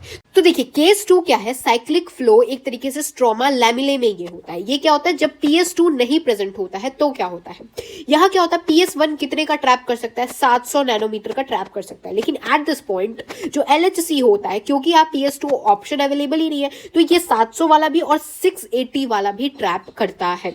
अब इसमें क्या होता है, लाइट पड़ेगी, यहाँ पर इलेक्ट्रॉन एक्साइट हो गए, इलेक्ट्रॉन बाहर निकलेंगे, जो इलेक्ट्रॉन बाहर निकलेगा उसको इलेक्ट्रॉन एक्सेप्टर पकड़ लेगा और ETS को भेज देगा। नाउ ETS को भेजने के बाद यहाँ क्या होगी, ADP से ATP की फॉर्मेशन होगी और ये वापस से LHC में जाएगा। यानी कि यहाँ पर अगर आप देखेंगे तो पिछले वाले प्रोसेस में क्या हो रहा था, NADPH2 भी बन रहा था, लेकिन यहाँ पर सिर्फ ATP बन के रह गया। यानी कि यहाँ पर सिर्फ ATP की ही फॉर्मेशन होती है और एक ये साइकिल बनाता है। आप देखिए यहाँ से शुरू हुआ, फिर से यहाँ साइकिल साइकिल साइकिल साइकिल, तो ये क्या हो गया, एक साइक्लिक फ्लो होता है। स्ट्रोमा लैमिले के अंदर ये होती है जब PS2 ब्लैक होता है, यानी PS2 प्रेजेंट नहीं होता है। ओके, एक बार चलिए NCERT पढ़ लेते हैं। तो सारे लिविंग ऑर्गेनिज्म जो होते हैं उनके पास कैपेसिटी होती है एक्सट्रैक्टिंग एनर्जी, किससे, ऑक्साइडेजेबल सब्सटेंस से एनर्जी निकालने की लिविंग ऑर्गेनिज्म के पास ये ताकत होती है। एंड स्टोर किसके फॉर्म में, बॉन्ड एनर्जी के फॉर्म में। ओके, तो ये स्पेशल सब्सटेंस कुछ होते हैं जैसे ATP होता है, ये क्या करते हैं, इसी एनर्जी को कैरी करते हैं in their chemical bonds. Chemical bonds में ATP क्या है, एनर्जी करेंसी है, ये क्या कर रहे हैं,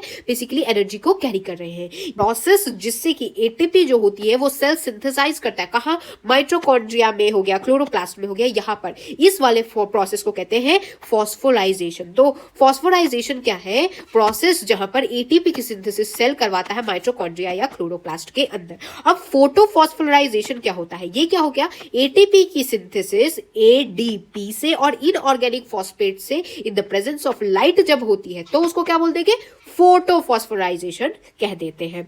when two photosystem work in series PS2 और PS1, तो आपको एक नॉन साइक्लिक फोटोफॉस्फोराइजेशन देखने को मिला, ये Z शेप का देखने को मिला। लेकिन अब जब PS2 प्रेजेंट नहीं होता तो यहाँ आता है आपका साइक्लिक। ये क्या होते हैं, अगर आप देखेंगे नॉन साइक्लिक वाले में, तो ये एक दूसरे से कनेक्टेड होते हैं किससे, इलेक्ट्रॉन ट्रांसपोर्ट सिस्टम से। और यहाँ पर क्या बनता है, ATP और NADPH2 दोनों ही बनते हैं। आप यहाँ देख सकते हैं कि यहाँ पर ATP भी बन रहा है, NADPH2 भी बन रहा है, और कनेक्टेड किससे है, ये वाला एक फोटो सिस्टम है, ये एक फोटो सिस्टम है, दोनों कनेक्टेड है एक ETS यानी इलेक्ट्रॉन ट्रांसपोर्ट सिस्टम से।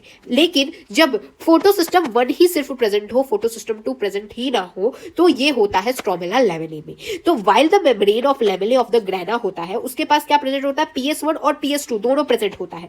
यहाँ पर क्या होता है, जो स्ट्रोमा लेमेले होता है उनके मेम्ब्रेन में सिर्फ PS2 प्रेजेंट नहीं होता है, सिर्फ PS1 प्रेजेंट होता है। एज वेल एज NADP जो रिडक्टेज एंजाइम होता है ना, वो भी नहीं प्रेजेंट होता है। तो ये क्या होता है, एक्साइटेड इलेक्ट्रॉन जो होते हैं वो NADPH को पास आउट नहीं होते, बट ये क्या करते हैं, वापस से PS1 कॉम्प्लेक्स में ही, यहाँ आप देख सकते हैं साइकिल फिर से PS1 कॉम्प्लेक्स में ही बार बार साइकिल बनाते जाते हैं, किससे, इलेक्ट्रॉन ट्रांसपोर्ट सिस्टम के थ्रू। ओके, तो ये मैंने आपको समझा दिया। यहाँ पर NADPH2 की फॉर्मेशन नहीं होती है, सिर्फ ATP की फॉर्मेशन ही होती है। और ये क्या हो सकता है, ये बियॉन्ड 680 नैनोमीटर के बियॉन्ड भी यहाँ पर कर सकता है, क्योंकि इसके पास ऑप्शन नहीं होती है ना। जिसके पास ऑप्शन होती है तो ये नखरे करता है कि मैं बस 700 वाले नैनोमीटर को ही उठाऊंगा लाइट को, लेकिन जब PS2 है ही नहीं तो नखरे किसको दिखाएगा, तो ये 600 वाले को भी, 680 वाले को भी उठा लेता है, 780 वाले को भी उठा लेता है। इसको क्या बोलते हैं, साइक्लिक वाला सिस्टम बोलते हैं। तो अब आपको पूरी चीजें क्रिस्टल क्लियर हो गई है। चलिए अब एक बार हम लोग देखने वाले हैं कीमो-ऑस्मोटिक हाइपोथेसिस के बारे में। ये है आपका एक डायग्राम। इसमें क्या है, ये जो आप देख रहे हैं बाहर वाला जो एरिया है, ये बाहर वाला एरिया है आपका स्ट्रोमा का एरिया। अब स्ट्रोमा क्या है, ये आपको मैंने बता रखा है। अब यहाँ पर ये जो मेम्ब्रेन आप रेड देख रहे हैं, what is this membrane, this membrane is thylakoid membrane. Okay, और इसके अंदर का रीजन जो है वो क्या है, ल्यूमेन का रीजन है। ओके, नाउ ये लो H+ क्या है, हाई H+ क्या है, वो समझाती हूँ। देखिए तो क्या है ना कि बेसिकली यहाँ पर जो PS2 होता है, मैंने आपको बताया पहले PS2 काम करता है, देन PS1 काम करता है, और बीच में आता है इलेक्ट्रॉन ट्रांसपोर्ट सिस्टम। अब ये जो इलेक्ट्रॉन ट्रांसपोर्ट सिस्टम है ना, इसी को हम लोग अभी देखते हैं इसमें क्या क्या चीजें प्रेजेंट होती है। ओके, तो क्या होगा, PS2 में मैंने आपको बताया PS2 में ही होता है ऑक्सीडेशन ऑफ वाटर। तो जैसे ही लाइट पड़ती है PS2 वाले में, जो कि 680p भी बोला जाता है, बिकॉज ये 680 नैनोमीटर की लाइट को ट्रैप करता है, तो जैसे ही लाइट अब इस पे पड़ी तो क्या होगा, यहां होती है ऑक्सीडेशन ऑफ वाटर, यानी वाटर की स्प्लिटिंग। वाटर की स्प्लिटिंग से क्या होता है, H+ आयन यहां बनके यहां लूमेन में ही पड़ा रहता है। अब क्या होगा, आगे की तरफ जाएगा, आगे की तरफ क्या प्रेजेंट होता है, प्लास्टोक्यूरोन प्रेजेंट होता है। ये प्लास्टोक्यूरोन क्या करता है, ये जो होता है ये बोलता है मैं काम तो कर दूंगा, मैं ट्रांसपोर्ट करवा दूंगा, मगर इसके बदले मुझे H+ चाहिए। तो ये क्या है, ये बाहर के स्ट्रोमा में से H+ ले लेता है और काम करा के H+ को क्या करता है, यहाँ लूमेन के अंदर डालवा देता है। फिर नेक्स्ट जो होता है ये इस तरीके से जाएगा। नेक्स्ट क्या आता है, साइटोक्रोम B6 से होता है, एंड देन क्या आता है, प्लास्टोसाइनिन आता है। अब क्या है, यहाँ आ गया आपका PS1। PS1 क्या होता है, 700 नैनोमीटर की लाइट को ट्रैप करता है, ये 700 नैनोमीटर वाली लाइट भी ट्रैप कर रहा है, और यहां से जो आया उसको भी ट्रैप करेगा। और यहां पर क्या होता है, फिर ये बनाता है NADP से NADPH2। खुद सोचिए, किसी को भी काम करना है, बाहर से ये H उठा ले रहे हैं, और बाहर से H उठा ले रहे हैं, यानी यहाँ पर H की कंसंट्रेशन कम हो जाएगी, और अंदर देखिए H बढ़ते जा रहा है, बढ़ते जा रहा है, बढ़ते जा रहा है। तो H की कंसंट्रेशन लूमेन में हाई हो जाती है और स्ट्रोमा में लो हो जाती है। आ जाता है कंसंट्रेशन का ग्रेडियंट। तो हाई कंसंट्रेशन से अब लो कंसंट्रेशन तो जाना ही पड़ेगा, अंदर पूरा H+ जो है वो भर गया है पूरा। अब क्या करना है, अब तो दरवाजे खोलने पड़ेंगे। तो ये है वो दरवाजा। ये दरवाजा क्योंकि ग्रेडियंट आ गया है, अंदर का हाई प्रेशर हो गया है H+ का, और बाहर लो है, तो स्ट्रोमा में लो है, तो हम क्या करेंगे, ये दरवाजा खोलेंगे। तो दरवाजा खोलता है because of conformational change in CF1। अब CF1 क्या है ना, बेसिकली दरवाजे दो है, एक है CF0, एक है CF1। तो क्या होता है, जैसे कॉन्फर्मेशन में चेंज आता है CF1 के, वैसे ही दरवाजा खुलता है, और ये क्या करता है, ADP से ATP की फॉर्मेशन कराता है, और H+ को बाहर निकाल देता है, छोड़ देता है। तो ये हो गया वो पूरा प्रोसेस किस तरीके से होगा। अब चलिए NCERT पढ़ लेते हैं, नहीं भी समझ आया फिर से समझाने वाली हूँ, ध्यान से सुनिए, ठीक है। ये इस पूरे प्रोसेस को क्या बोलते हैं, कीमो-ऑस्मोटिक हाइपोथेसिस कहते हैं। इसमें क्या हो रहा है, बेसिकली ऑस्मोटिक प्रेशर वगैरह से चीजें चल रही है। यहाँ मैकेनिज्म कैसे हो रहा है, यहाँ क्या होता है, रेस्पिरेशन की तरह ही फोटोसिंथेसिस में भी ATP की सिंथेसिस जो होती है ना, एक तरीके से फोटोन ग्रेडियंट के कारण होती है मेम्ब्रेन्स के अक्रॉस। आपने देखा कैसे मेम्ब्रेन के अक्रॉस जैसे ग्रेडियंट बना, जैसे यहाँ पर लो कंसंट्रेशन या हाई कंसंट्रेशन, तो दरवाजा खुला और ये बाहर निकला, तो ये क्या हो रहा है, ग्रेडियंट बनने के कारण मेम्ब्रेन के अक्रॉस ATP की सिंथेसिस हो रही है। दरवाजा खुला तो ही तो ATP यहाँ आपको बनते हुए दिखेगा। ये इस टाइम क्या है ना, फोटोसिंथेसिस में मेम्ब्रेन जो होती है वो थैलाकॉइड की मेम्ब्रेन होती है, और प्रोटॉन जो होता है वो अक्यूमुलेट होते जाता है towards the inner membrane, that is lumen में। तो लुमेन के अंदर हाई कॉन्सेंट्रेशन ऑफ H+ होता है, यानी इसके अंदर ज्यादा अक्यूमुलेट होते जाएगा, और बाहर से क्योंकि सब चीजें बाहर से लेके चल रही है तो बाहर में कमी पड़ जाती है, तो अंदर पूरा ये अक्यूमुलेट होते जा रहा है, और ये क्या है, लुमेन वाला रीजन है, और ये क्या है, थैलाकॉइड के अंदर हो रहा है, और ये क्या है, ये वाली जो आप रेड वाला देख रहे हैं थैलाकॉइड मेम्ब्रेन है। और अगर रेस्पिरेशन में वही देखेंगे तो प्रोटॉन्स जो होते हैं वो अक्यूमुलेट कहाँ होते हैं, ये होते हैं इंटर मेम्ब्रेन स्पेस के अंदर। अब क्या हो रहा है, स्प्लिटिंग ऑफ वाटर कहाँ होती है, स्प्लिटिंग ऑफ वाटर सिर्फ और सिर्फ PS2 वाले में होती है ना, तो स्प्लिटिंग ऑफ वाटर होता है तो H+ आयंस भी यहीं पर ही निकलने वाले। तो इनर साइड ऑफ मेम्ब्रेन में क्या होता है, हाइड्रोजन आयंस, या इसको क्या बोल रहे हैं, प्रोटॉन्स बोल रहे हैं, ये बढ़ते जा रहा है क्योंकि यहाँ पर अक्यूमुलेट होते जा रहा है थैलाकॉइड के लुमेन के अंदर, यहाँ पूरा H+ अक्यूमुलेट होते जा रहा है। दूसरा क्या है, प्रोटॉन जो होता है ट्रांसपोर्टेड अक्रॉस द मेम्ब्रेन। ये क्यों होता है, यहाँ पर देखिए मैंने बताया ना, यहाँ पर अक्रॉस द मेम्ब्रेन, यहाँ से स्ट्रोमा से H+ निकाल के ये अंदर ले जा रहा है। क्यों ले जा रहा है, क्योंकि इसने बोला हाँ मैं इलेक्ट्रॉन को ट्रांसपोर्ट करवा दूंगा, लेकिन उसके बदले मुझे H+ चाहिए, कहां से, ये स्ट्रोमा से ही उठा लेता है, तो स्ट्रोमा में कमी पड़ जाएगी, तो यही यहाँ पर लिखा है ट्रांसफर करना इलेक्ट्रॉन, किसी इलेक्ट्रॉन कैरियर को नहीं बल्कि H कैरियर को। इसलिए मॉलिक्यूल जो होता है वो रिमूव्स अ प्रोटॉन, इसलिए वो स्ट्रोमा से प्रोटॉन उठा लेता है और वहां वाइल ट्रांसपोर्टिंग एन इलेक्ट्रॉन, और इलेक्ट्रॉन को ट्रांसपोर्ट करवा देता है। तो जो प्रोटॉन होता है फिर वो क्या हो जाता है, इनर साइड ऑफ लुमेन में चला जाता है, तो वापस से ये क्या हो रहा है, यहाँ से उठा रहा है, इलेक्ट्रॉन ट्रांसपोर्ट तो करा दे रहा है, उसके बदले ये यहाँ पर H+ छोड़ दे रहा है, H+ फिर से यहाँ पर अक्यूमुलेट होने लग रहा है ना। नाउ नेक्स्ट यहाँ क्या हो रहा है, NADP जो रिडक्टेज एंजाइम होता है, ये क्या होता है, स्ट्रोमा के साइड पे ही प्रेजेंट होता है, स्ट्रोमा के जो होता है ना मेम्ब्रेन के साइड पे ही प्रेजेंट होता है। Along with the electron that come from the acceptor of PS1 proton are necessary reduction of NADP को, जो NADP है उसको क्या रिड्यूस करके बनाता है, NADPH2, यानी NADPH और H+ अलग से है, तो ये प्रोटॉन्स क्या हो रहा है, are removed from the stroma, यानी फिर से देखिए यहाँ पर फिर से स्ट्रोमा में से ये जो H+ है वापस से यूटिलाइज कर ले रहा है, ताकि क्या बन पाए, NADP से NADPH2 बचा, यानी कि स्ट्रोमा का ही H+ उठाते जा रहे हैं, है ना।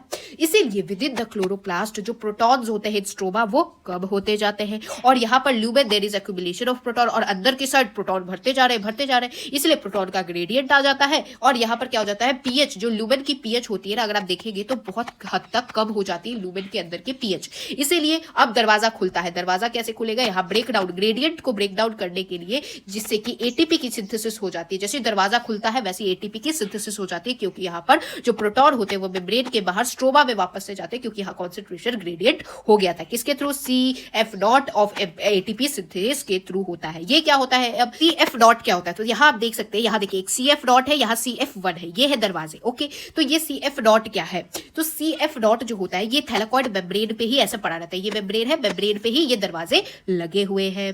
तो ये और क्या बनाते हैं, एक ट्रांस मेम्ब्रेन बनाते हैं, जिससे कि डिफ्यूजन हो पाए प्रोटॉन की यहाँ पर मेम्ब्रेन्स के अक्रॉस। अदर पोर्शन को क्या बोलते हैं, CF1 बोलते हैं, ये CF0 है, ये CF1 है, जो बाहर के साइड होता है, जो कि स्ट्रोमा के साइड होता है। ब्रेक डाउन होता है ग्रेडियंट का, इससे क्या होता है, कॉन्फर्मेशनल चेंज किस में होता है, याद रखिएगा CF1 में होता है। तो CF1 में कुछ कॉन्फर्मेशनल चेंजेस आते हैं, जिससे ADP से ATP बन जाता है, और ये बन गया आपका ATP, या makes the enzyme synthesis several molecules of energy packed ATP की आपकी फॉर्मेशन हो गई कंसंट्रेशन ग्रेडियंट के कारण। किस में कन्फर्मेशनल चेंज आया है, CF1 में आया है, और ये हो गया आपका किस तरीके से चीजें चलती है। तो अगर आप देखेंगे तो एक कीमो ऑस्मोसिस को क्या क्या जरूरत होती है, एक मेम्ब्रेन की जरूरत होती है, प्रोटॉन पंप की जरूरत होती है, प्रोटॉन ग्रेडियंट की जरूरत होती है, ATP सिंथेज की जरूरत होती है। तो डेफिनेशन में बेसिकली बता रहा है कि पूरे में क्या आपने पढ़ा है। अलॉन्ग विथ NADPH यहाँ पर क्या ATP भी यूज्ड होते हैं इमीडिएटली किसमें, बायोसिंथेटिक रिएक्शन में, और यहाँ पर जो होता है वो स्ट्रोमा, और ये रिस्पॉन्सिबल होते हैं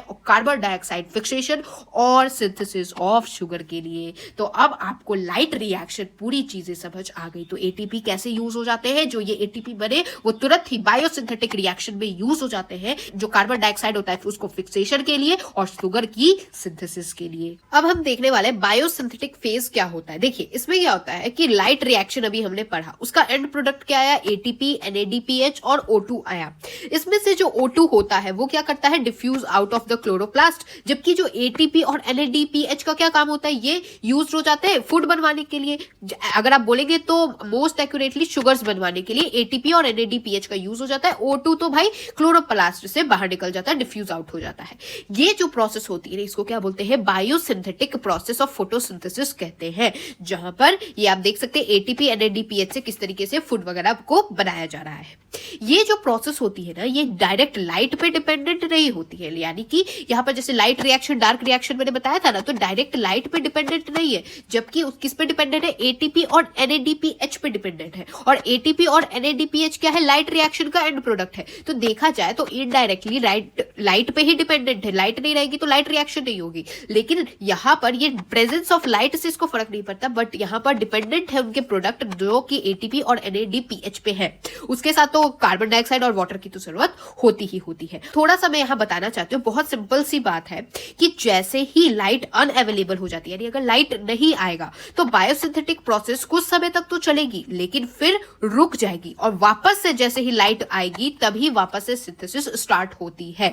ओके, और यही बायोसिंथेटिक जो फेस है ना, इसी को हम लोग डार्क रिएक्शन कहते हैं। तो देखिए, जो लाइट रिएक्शन होता है, लाइट रिएक्शन किसके कारण होता है, लाइट जब तक उसको मिलेगी तब तक लाइट रिएक्शन नहीं होगा, लाइट मिलेगी तभी लाइट रिएक्शन होगा। लाइट रिएक्शन होगा तो उसका एंड प्रोडक्ट क्या आएगा, एटीपी और NADPH आएगा। तो यही दो प्रोडक्ट को यूज करेगा फिर हमारा डार्क रिएक्शन वाला, है ना। तो डार्क रिएक्शन डायरेक्टली तो यहाँ पर लाइट पे डिपेंडेंट नहीं है, लेकिन अगर यहाँ लाइट खत्म हो जाएगा तो एटीपी और NADPH भी नहीं बनेगा, तो फिर यहाँ डार्क रिएक्शन कैसे होगा, तो इनडायरेक्टली डार्क रिएक्शन भी लाइट पर ही डिपेंडेंट है। तो यही यहाँ गिवन है कि लाइट अगर नहीं रहेगी तो कुछ समय के लिए तो बायोसिंथेटिक प्रोसेस चलेगा, लेकिन कुछ देर बाद वो स्टॉप हो जाएगा और फिर वापस से जब लाइट आएगी तभी वापस से स्टार्ट होने वाला है।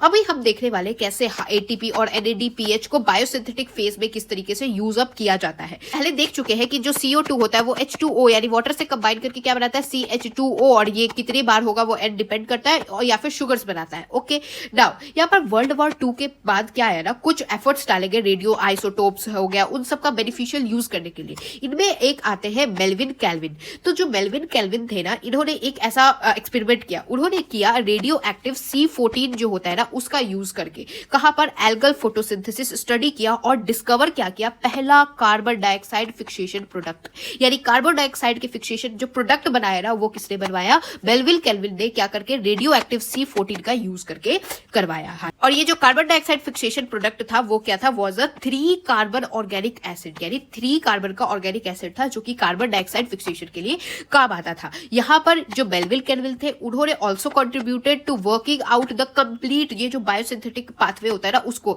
इसीलिए अभी जो हम पढ़ने जा रहे हैं कैल्विन साइकिल इन्हीं के नाम पे पढ़ा है, बिकॉज इन्होंने ही बताया कैसे कंप्लीट बायोसिंथेटिक पाथवे चलता है। द फर्स्ट प्रोडक्ट जो आइडेंटिफाई किया गया था वो क्या था, 3-फॉस्फोग्लाइसरिक एसिड था। तो याद रखिएगा, पहला प्रोडक्ट कैल्विन साइकिल में क्या था, 3-फॉस्फोग्लाइसरिक एसिड था, या फिर इसको शॉर्ट में PGA कहते, तो PGA was the first product. Okay, carbon dioxide का फिक्सेशन करा रहा था। तो केल्विन ने क्या बताया, पहला जो प्रोडक्ट वो आइडेंटिफाई करके बताया 3-फॉस्फोग्लिसरिक एसिड PGA।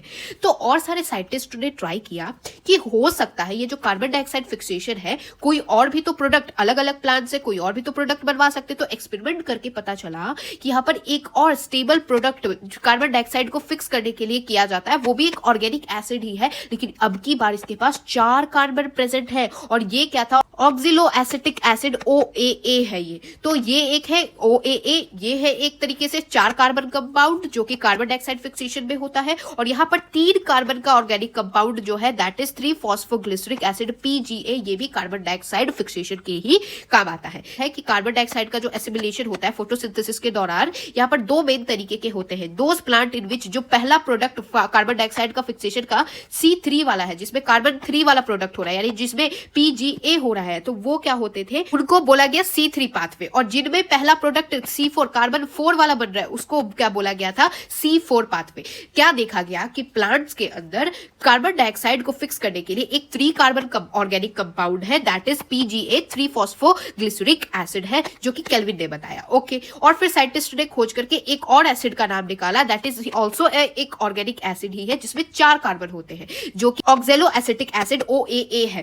तो जिन पाथवे में, जिस प्रोसेस में सबसे पहला प्रोडक्ट C3 वाला निकल रहा है, 3 कार्बन वाला PGA निकल रहा है, तो उस वाले प्रोसेस को C3 पाथवे बोल दिया गया, और जिसमें पहला प्रोडक्ट C4 निकल रहा है उसको क्या बोला गया, C4 पाथवे बोल दिया। और अब हम वही पढ़ने वाले हैं। इसमें क्या लिखा हुआ है ना कि स्टडीज बताती हैं कि यहाँ पर जो एक्सेप्टर मॉलिक्यूल्स होते हैं इनमें 5 कार्बन का कीटोन, बेसिकली कीटोन शुगर होता है। इसका नाम क्या होता है, RUBP। What is this, this is राइबोलोज biphosphate होता है बेसिकली, ठीक है। तो अभी कार्बन डाइऑक्साइड फिक्सेशन हम लोग पढ़ने वाले हैं, तो ये RuBP का क्या काम है ये देख लेंगे। बस इतना याद रखिए, ये जो RuBP होता है ये क्या 5 कार्बन कंपाउंड होता है, इसमें 5 कार्बन प्रेजेंट होते हैं। और यहाँ पर ऑल्सो ये क्या लिखा है ना कि सिंस द फर्स्ट प्रोडक्ट जो होता है वो होता है C3 एसिड होता है, तो यहाँ पर जो दो प्राइमरी एक्सेप्टर होगा वो क्या होगा 2 कार्बन का कंपाउंड होगा, तभी तो एंड ऑफ द डे क्या बनेगा 5 कार्बन कंपाउंड बनेगा। ये आगे अभी हम पढ़ने भी वाले हैं, तो अगर आपको ये भी नहीं समझ आया तो आगे आपको केल्विन साइकिल वगैरह में क्रिस्टल क्लियर हो जाएगा। भी केल्विन साइकिल क्या है चलिए इसको समझते हैं।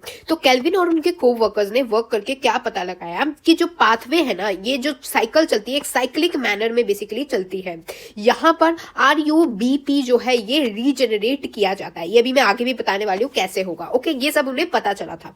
अब क्या बताया गया कि सारे जो भी प्लांट्स फोटोसिंथेसिस करते हैं, सारे फोटोसिंथेटिक प्लांट में ये होता है। इट डजंट मैटर कि उनके पास C3 साइकिल वाला है, C4 साइकिल है, ये मैटर नहीं करता है, लेकिन सारे फोटोसिंथेटिक प्लांट में ये प्रोसेस, ये साइक्लिक प्रोसेस चलती है। इस प्रोसेस को, ये जो केल्विन साइकिल वाला प्रोसेस है ना, इसको हमने 3 स्टेजेस में डिवाइड किया है, कार्बोक्सिलेशन, रिडक्शन और रीजनरेशन। चलिए इसको पढ़ते हैं और बहुत आसान है, मैं आपको बहुत अच्छे से समझा दूंगी। देखिए कार्बोक्सिलेशन क्या होता है। कार्बोक्सिलेशन का मतलब होता है यहाँ कार्बन डाइऑक्साइड का फिक्सेशन होगा ताकि क्या बन पाए, एक स्टेबल ऑर्गेनिक इंटरमीडिएट बन पाए। तो कार्बन डाइऑक्साइड फिक्स्ड होता है, फिक्सेशन होती है उसकी, ताकि हमें ऑर्गेनिक इंटरमीडिएट मिल पाए।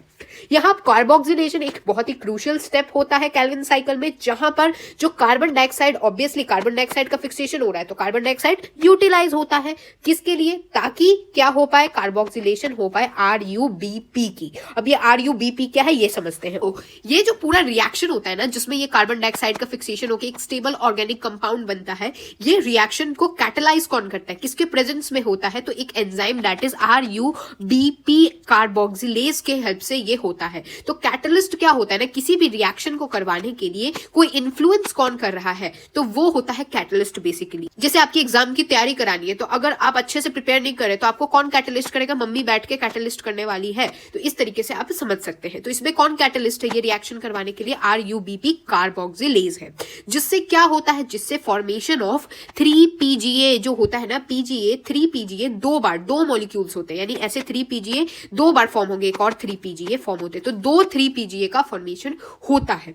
सिंस ये जो एंजाइम होता है, ये जो RuBP कार्बोक्सिलेज होता है, इसके पास होती है ऑक्सीजनेशन की कैपेसिटी। तो अगर हम लोग इसको RuBP को ही, बेसिकली RuBP कार्बोक्सिलेज को ही क्या बोला जाता है, RuBP कार्बोक्सिलेज ऑक्सीनेज, या फिर इसको क्या बोला जाता है, रूबिस्को। तो रूबिस्को क्या है, ये देखिए RuBP कार्बोक्सिलेज हो गया और ऑक्सीजनेज हो गया, इसको शॉर्ट करके हमने रूबिस्को लिख दिया। तो रूबिस्को अगर आपको कहीं भी दिखे तो समझ जाइए ये RuBP वाले को ही बेसिकली रूबिस्को कह रहा है।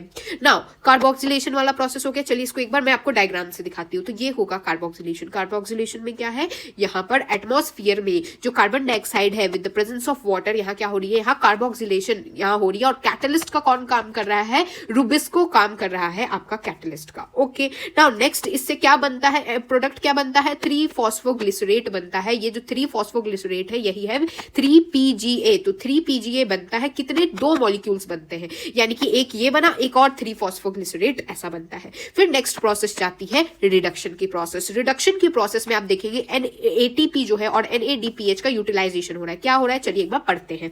तो रिडक्शन में क्या हो रहा है ना, यहाँ होती है ग्लूकोज की फॉर्मेशन, और इसमें क्या होता है, ATP के 2 मॉलिक्यूल्स जो होते हैं ना वो यूटिलाइज होते हैं, किसके लिए, फॉस्फोराइजेशन के लिए, और 2 NADPH के यूटिलाइज होते हैं रिडक्शन के लिए। तो इसमें बेसिकली रिडक्शन जो होती है इसमें 2 चीजें यूज होती है, एक आपका ATP यूज होता है और एक NADPH यूज होता है, और जिससे क्या बनता है, आपका ग्लूकोज बनता है। और ये जो आपको मैं बता रही हूँ 2 मॉलिक्यूल्स ऑफ ATP और 2 मॉलिक्यूल्स ऑफ NADPH, वो पर कार्बन डाइऑक्साइड के मॉलिक्यूल्स का बनता है। यानी अगर एक कार्बन डाइऑक्साइड आएगा तो ये 2 तो सही है, अगर वही 2 कार्बन डाइऑक्साइड के मॉलिक्यूल्स आ गए तो कितने हो जाएंगे, 4 ATP यूज हो जाएगा और 4 NADPH का यूजेज होगा। ओके, यहाँ पर fixation of 6 molecules of CO2। अगर 6 मॉलिक्यूल्स आपको CO2 के फिक्स कराना है तो 6 turns of the cycle required होगी, जिससे कि क्या बनती है, 1 मॉलिक्यूल ऑफ ग्लूकोज बनती है। क्यों बनती है, बिकॉज अगेन मैं बता दे रही हूं, अगर आपको 6 मॉलिक्यूल CO2 का फिक्स करवाना है तो 6 टर्न ऑफ साइकिल लगेगी। एक बहुत इंपॉर्टेंट फैक्ट है। तो ये हो गया रिडक्शन वाला प्रोसेस, जहां ATP और NADPH का 2 मॉलिक्यूल्स का यूज होता है ताकि क्या बन पाए, आपका ग्लूकोज बन पाता है। तो अब यहाँ आप देख सकते हैं ट्राइयोस फॉस्फेट है, ये सुक्रोज स्टार्च वगैरह का फॉर्मेशन हो रहा है। नाउ नेक्स्ट अगर आप देखेंगे तो यहाँ क्या है, रीजनरेशन। रीजनरेशन में क्या हो रहा है, एटीपी से वापस से एडीपी बन रहा है। क्या हो रहा है, चलिए रीजनरेशन पढ़ते हैं।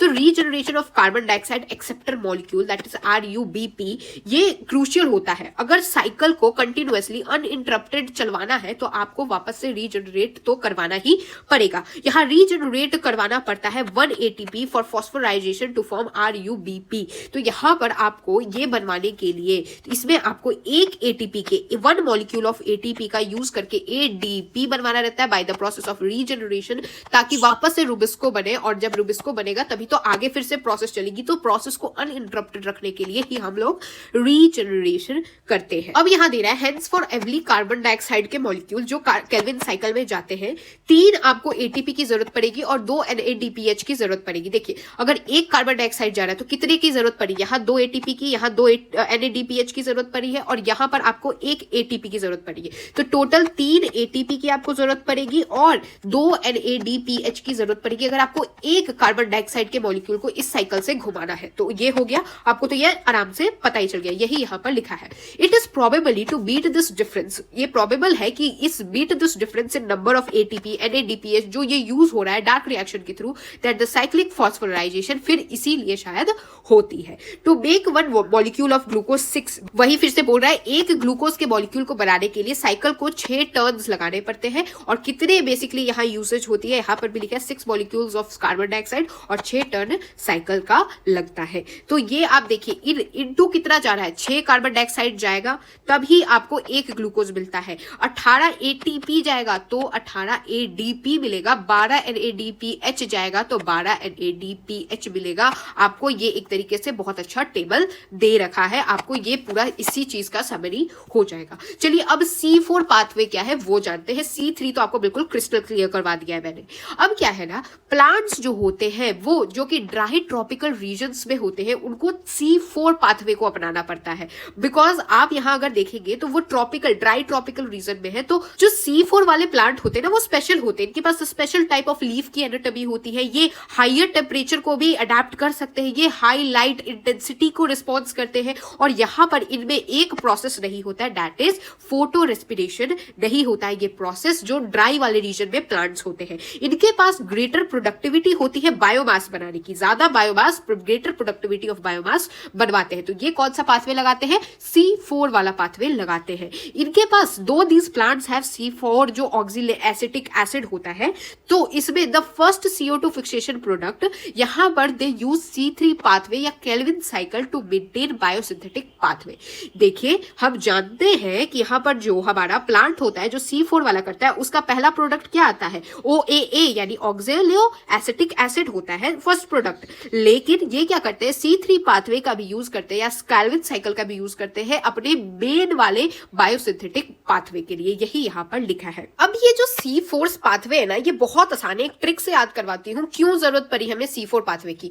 क्योंकि यहाँ आप देखिए ड्राई ट्रॉपिकल रीजन में ही C4 पाथवे होता है, लेकिन ये एक बात याद रखिए कि जो ड्राई ट्रॉपिकल रीजन वाले प्लांट्स होते हैं उसमें C4 वाला भी पाथवे होता है, C3 वाला भी पाथवे होता है। अभी भी नहीं समझ आ रहा है, चलिए समझाती हूँ। देखिए क्या है, यहाँ पर जब हमने C3 वाला पाथवे लिया था तो यहाँ पर किसका यूज किया था, हमने रुबिस्को का यूज किया था, है ना। तो ये जब आप रुबिस्को देखेंगे ना तो रुबिस्को का नाम देखिए, रुबिस्को है कार्बोक्सिलेज ऑक्सीजनेज, यानी ये कार्बोक्सिलेज यानी कार्बन वाले से भी कुछ कुछ रिएक्ट कर लेता है, ऑक्सीजन वाले से भी रिएक्ट कर लेता है। अब इसको एक ट्रिक से समझिए। एक था हमारा बच्चा जो कि बहुत इंटेलिजेंट है, ये चाहे तो ये बहुत अच्छा पढ़ के ये सक्सेस ले सकता है, मगर एक और हमारा बच्चा है ये भी बहुत इंटेलिजेंट है, लेकिन इसमें क्या दिक्कत है कि ये ना दो रास्ते रहते हैं हमेशा इसके पास। अगर इसको डिस्ट्रैक्शन मिल गई या फिर एक तरफ है अगर ये पढ़ लेना तो बिल्कुल भाई एक बार में कोई भी एग्जाम क्रैक कर दे।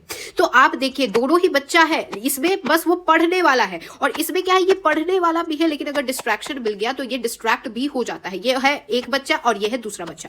अब इस बच्चे को आप डायरेक्ट, ये तो पढ़ने ही वाला है तो आप इसको क्या करेंगे, लेकिन इस बच्चे को तो आपको सक्सेस करवाना है ना। तो आप अगर किसी तरीके से इस डिस्ट्रैक्शन को हटा दे तो फिर तो इसके पास ये एक ही रास्ता बचेगा, तो ये पढ़ ही लेगा ऑब्वियसली। तो यही सेम होता हमारे रुबिस्को भाई साहब के लिए। तो जो रुबिस्को होता है, ये रुबिस्को दो चीजों से रिएक्टिव होता है, ये ऑक्सीजन से भी और कार्बन डाइऑक्साइड से भी। तो अब क्या होगा, ये ऑक्सीजन से भी रिएक्ट कर सकता है, कार्बन डाइऑक्साइड से। हम नहीं चाहते ये ऑक्सीजन से रिएक्ट करें, हम चाहते हैं सिर्फ और सिर्फ कार्बन डाइऑक्साइड की फिक्सेशन हो। तो इसके लिए हम क्या करेंगे, ऑक्सीजन वाला जो था पाथवे वो खत्म कर दे अगर किसी तरीके से, तो इसके पास एक ही ऑप्शन कार्बन डाइऑक्साइड वाला बच जाएगा। तो यही वाला हम तरीका निकालने वाले हैं। तो किसी तरीके से इसको एक रास्ता बता रहा है कि बेटा जी आपको इस रास्ते पे जाना है, तो ये रास्ता बताने के लिए C4 साइकिल का आपको यूज लगेगा। वही है, इसको बस आपको एक रास्ता बताना है कि बेटा जी ये वाला रास्ता लेना, और ये रास्ता क्या है, C4 साइकिल के थ्रू आप बताएंगे। उसके बाद इसको एंड ऑफ द डे तो पढ़ना ही है, तो ये तो C3 साइकिल है ही, और ये भी देखिए C3 साइकिल ही है। तो देखिए इस बच्चे ने डायरेक्ट C3 साइकिल पे गया, ये बच्चा क्योंकि थोड़ा सा नॉटी था तो ये कभी डिस्ट्रैक्ट भी हो जाता था, तो इसको पहले C4 वाले रास्ते से भेज के एक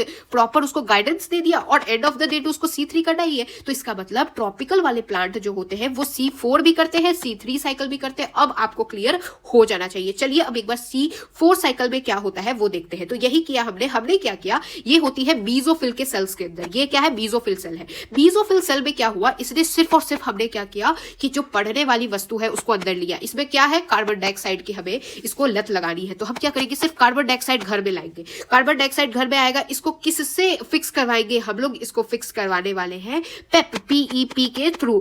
PEP क्या है, फॉस्फोइनॉल पायरुवेट है। तो फॉस्फोइनॉल पायरुवेट से इसको क्या, इन द प्रेजेंस ऑफ पेपकेज जो होता है उसके प्रेजेंस में हमने करवाया, इसका फिक्सेशन हो गया। तो क्या बनता है C4 acid, that is OAA वाला जो एसिड होता है वो उसका फॉर्मेशन होता है। फिर इसको ट्रांसपोर्ट कहाँ कर दिया जाता है, बंडल शीट सेल्स के अंदर। यानी कि हमने क्या किया, जो थोड़ा डिस्ट्रैक्टेड बच्चा था, डिस्ट्रैक्टेड बच्चे के लिए हमने इसको एक कमरे में दे दिया, जिस कमरे में सिर्फ और सिर्फ अब क्या रहेगी, किताबें ही किताबें रहेगी। तो डिस्ट्रैक्शन कहां से आएगा, तो अब ये ट्रांसपोर्ट कर दिया C4 एसिड इस वाले बंडल शीट सेल्स के अंदर। और ये जो है, ये वाला जो आप देख रहे हैं ये क्या है, प्लास्टोमोडेस्माटा है। ठीक है, तो ये जो C4 एसिड है, OAA वाला जो एसिड होता है ये जाता है। अब आप बोलेंगे कि जो C3 साइकिल शुरू करना चाहते हैं, मगर C3 साइकिल में तो 3 कार्बन वाले होते हैं, और यहाँ तो हमारा जो आया है वो C4 वाला है, 4 कार्बन वाला है। तो 3 कार्बन हमें तो चाहिए, अगर हमें साइकिल वो केल्विन साइकिल शुरू करना है, C3 वाला साइकिल शुरू करना है, तो एक कार्बन हटा देते हैं, तो डीकार्बोक्सिलेशन हो जाएगी। यहाँ पर एक कार्बन डाइऑक्साइड ऐसे हटा दिया जाएगा। अब यहाँ पर आपका C3 एसिड बन गया, और अब वापस से वही C3 वाली साइकिल चलेगी। आपने एक रास्ता दिखा दिया कि ये अब ये यहाँ पर कहा ऑक्सीजन कहाँ से आएगा कि रिएक्ट कर जाएगा ऑक्सीजन के साथ, नहीं करेगा, बिकॉज हमने इसको एक स्पेशल बंडल शीट सेल्स में डाल के बीजोफिल सेल के थ्रू हमने इसको दे दिया है कि अब इसको तो सिर्फ पढ़ने का ही इन्वायरमेंट मिलेगा, तो इसको तो कोई कंफ्यूजन होनी नहीं चाहिए। अब यहाँ से C3 साइकिल चलेगा, और एंड में रीजनरेशन वगैरह करा के यहाँ PEP तो 3 कार्बन कंपाउंड होता ही है, तो इसके साथ जाके ये मिल जाएगा। तो ये हो गया, एक बार NCERT पढ़ लेते हैं, पूरा क्रिस्टल क्लियर कर लेते हैं। तो यहाँ पर क्या होता है, large amount of cell around the vascular bundle of C4 जो होता है, इनमें क्या होते हैं, बंडल शीट सेल्स होते हैं। ठीक है, और leaves which has such anatomy, उनको क्या बोलते हैं, क्रैंस एनाटॉमी बोलते हैं। जिन प्लांट्स के पास ऐसे लीफ में एनाटॉमी होती है ना, जिनमें बंडल शीट सेल्स प्रेजेंट होते हैं, उनको क्या बोलते हैं, क्रैंस एनाटॉमी वाले लीव्स बोलते हैं। क्रैंस का मतलब होता है worth, and it is a reflection of arrangement of cell, किस तरीके से अरेंज हुए हैं। जो बंडल शीट सेल होते हैं ना, वो एक तरीके से एक सेवरल लेयर्स में होते हैं, किसके, वैस्कुलर बंडल के अराउंड, और ये कैरेक्टराइज्ड होते हैं कि इनमें large number of chloroplast present होते हैं, थिक वॉल्स होते हैं जिससे कि इनपर्वियस हो सके, किसी तरीके का भी गैसियस एक्सचेंज ना हो पाए, गलती से भी डिस्ट्रैक्शन यानी हमारा ऑक्सीजन भाई साहब अंदर ना आ जाए, है ना, नो इंटरसेलुलर स्पेस भी नहीं होता है। यही है वो बंडल शीट सेल्स जो जिन प्लांट्स में प्रेजेंट होते हैं उनको क्या बोलते हैं, क्रैंस वाले प्लांट बोलते हैं। क्रैंस एनाटॉमी के ये प्लांट है, जैसे मेज हो गया, सॉर्घम हो गया, इस सब में आप ये बंडल शीट सेल्स को देख सकते हैं। तो जिसमें भी बंडल शीट सेल्स प्रेजेंट होंगे तो ऑब्वियसली C4 प्लांट है वो, है ना, जिसमें C4 होगा उसी में ना बंडल शीट सेल्स प्रेजेंट हो गए, है ना। ये प्रोसेस कैसे हुआ है, ओके। तो प्राइमरी जो कार्बन डाइऑक्साइड का एक्सेप्टर होता है वो क्या होता है, 3 कार्बन मॉलिक्यूल होता है, that is phosphoenol pyruvate, PEP। Phosphoenol pyruvate होता है, ये एटमॉस्फेरिक कार्बन डाइऑक्साइड को कौन एक्सेप्ट कर रहा है, यही PEP एक्सेप्ट कर रहा है। ओके, एक्सेप्ट कर लिया इसने। ये कहां प्रेजेंट होता है, बीजोफिल सेल्स के अंदर ही PEP बैठा रहता है, पिप पिप करके बैठा रहता है, गाड़ी लेके सोचता है जब भी अब कार्बन डाइऑक्साइड आएगा मैं उसको पिक कर लूंगा। ओके, नाउ यहाँ पर एंजाइम जो होती है, जो इस फिक्सेशन के लिए हेल्प होती है, वो कौन सी होती है, PEP कार्बोक्सिलेज होती है, या फिर इसको क्या बोलते हैं, पेपकेज बोलते हैं। तो पेपकेज PEP कार्बोक्सिलेज, इसी को शॉर्ट में लिख रहा है। तो अब यहाँ पर देखिए, ये PEP पिप पिप करके बैठा हुआ है कि जैसे कार्बन डाइऑक्साइड आएगा एटमॉस्फेयर वाला तो मैं पिकअप कर लूंगा। लेकिन यहाँ पर एक और चीज, इस फिक्सेशन में कौन सी एंजाइम यूज हो रही है, तो PEP case PEP carboxylase. Okay, याद हो गया। दिस इज इंपॉर्टेंट कि यहाँ पर बीजोफिल सेल्स में रुबिस्को एंजाइम नहीं होता है, रुबिस्को रुबिस्को नहीं प्रेजेंट होता है, बिकॉज हमें रुबिस्को चाहिए ही नहीं भाई। यहाँ पर देखिए C3 वाले में रुबिस्को प्रेजेंट था किसके लिए, ये कार्बन डाइऑक्साइड की कार्बोक्सिलेशन वगैरह करवाने के लिए, लेकिन यहाँ पर हम चाहते हैं कि ये रुबिस्को प्रेजेंट ना हो, बिकॉज अगर रुबिस्को प्रेजेंट होगा तो फिर से डिस्ट्रैक्शन हो गया। तो रुबिस्को यहाँ पर प्रेजेंट, रुबिस्को एंजाइम प्रेजेंट नहीं होता है। यहाँ पर फिर क्या होता है, C4 जो एसिड होता है ये बनाता है, ये बेसिकली OAA का फॉर्मेशन करता है बेसोफिल सेल्स के अंदर ही। यहाँ पर C4 एसिड ही है, OAA का फॉर्मेशन हो गया।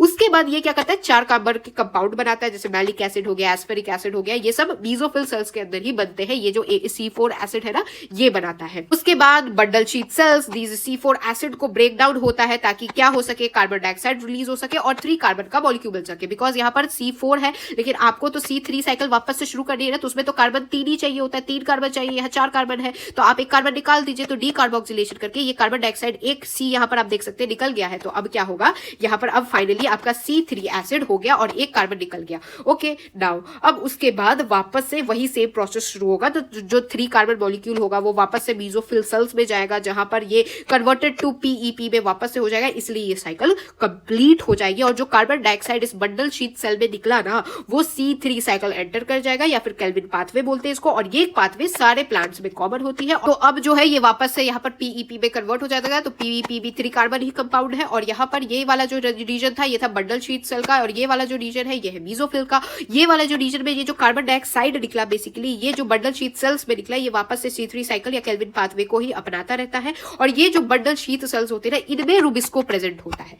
जो मैंने बताया इसमें रुबिस्को नहीं प्रेजेंट होता है, बिकॉज इसको डिस्ट्रैक्शन से दूर रखना है। अब क्योंकि यहाँ तो C3 साइकिल चलाना ही है, तो इसमें तो रुबिस्को चाहिए ही ना भाई। तो यही यहाँ पर लिखा है, इसमें जो नीचे वाला रीजन होता है बंडल शीट सेल, तो उसमें तो रुबिस्को प्रेजेंट ही होता है। ओके, लेकिन इधर क्या नहीं प्रेजेंट होता है, पेपकेज प्रेजेंट नहीं होता है। ऊपर पेपकेज प्रेजेंट होता है, रुबिस्को नहीं प्रेजेंट होता है। नीचे अब इसको आपने एक डायरेक्शन दे दी, उसके बाद आपने ये पेपकेज वाला एंजाइम नहीं रखा है, रुबिस्को आपका प्रेजेंट होता है। ओके, इसलिए ये बेसिक पाथवे होता है जहां पर क्या बनता है, शुगर बनता है। और यहाँ पर क्या होता है, common to C3 and C4 plant में कॉमन होता है। और यहाँ पर सारे प्लांट्स में कौन सी साइकिल हमेशा होती है, C3 सारे प्लांट्स में होती है। क्योंकि आप देखिए C4 साइकिल में भी end of the day C3 cycle ही हो रही है बाद में। तो C3 साइकिल सारे प्लांट में होती है, जबकि C4 साइकिल जो ड्राई टेरेस्ट्रियल वाले प्लांट होते हैं उनमें होती है। एक और बात याद रखने वाली क्या है कि यहाँ पर केल्विन पाथवे जो होता है वो क्या होता है, मेसोफिल सेल्स जो C3 प्लांट्स होते हैं उनके मेसोफिल सेल्स में होता है। लेकिन जो C4 प्लांट होते हैं उनमें ये मेसोफिल सेल्स में नहीं होता है, बल्कि किसमें होता है, बंडल शीट सेल्स। यहाँ पर होता है आपका केल्विन साइकिल, यहाँ शुरू होता है। यहाँ तो बस ये वाली रीजन में नहीं होता है, याद रखिएगा। अब जानते हैं फोटो रेस्पिरेशन क्या होता है। एक वेस्ट प्रोसेस है। क्या वेस्ट प्रोसेस है, तो अभी हम जो ये प्रोसेस कर रहे थे इसमें हम क्या कर रहे थे, ये जो हम लोग ने क्या किया, रुबिस्को का यूज नहीं किया। क्यों, क्योंकि मैंने थोड़ा सा बताया आपको कि जो रुबिस्को होता है वो ऑक्सीजन के लिए भी होता है और कार्बन डाइऑक्साइड के लिए भी बाइंडिंग कैपेसिटी रखता है।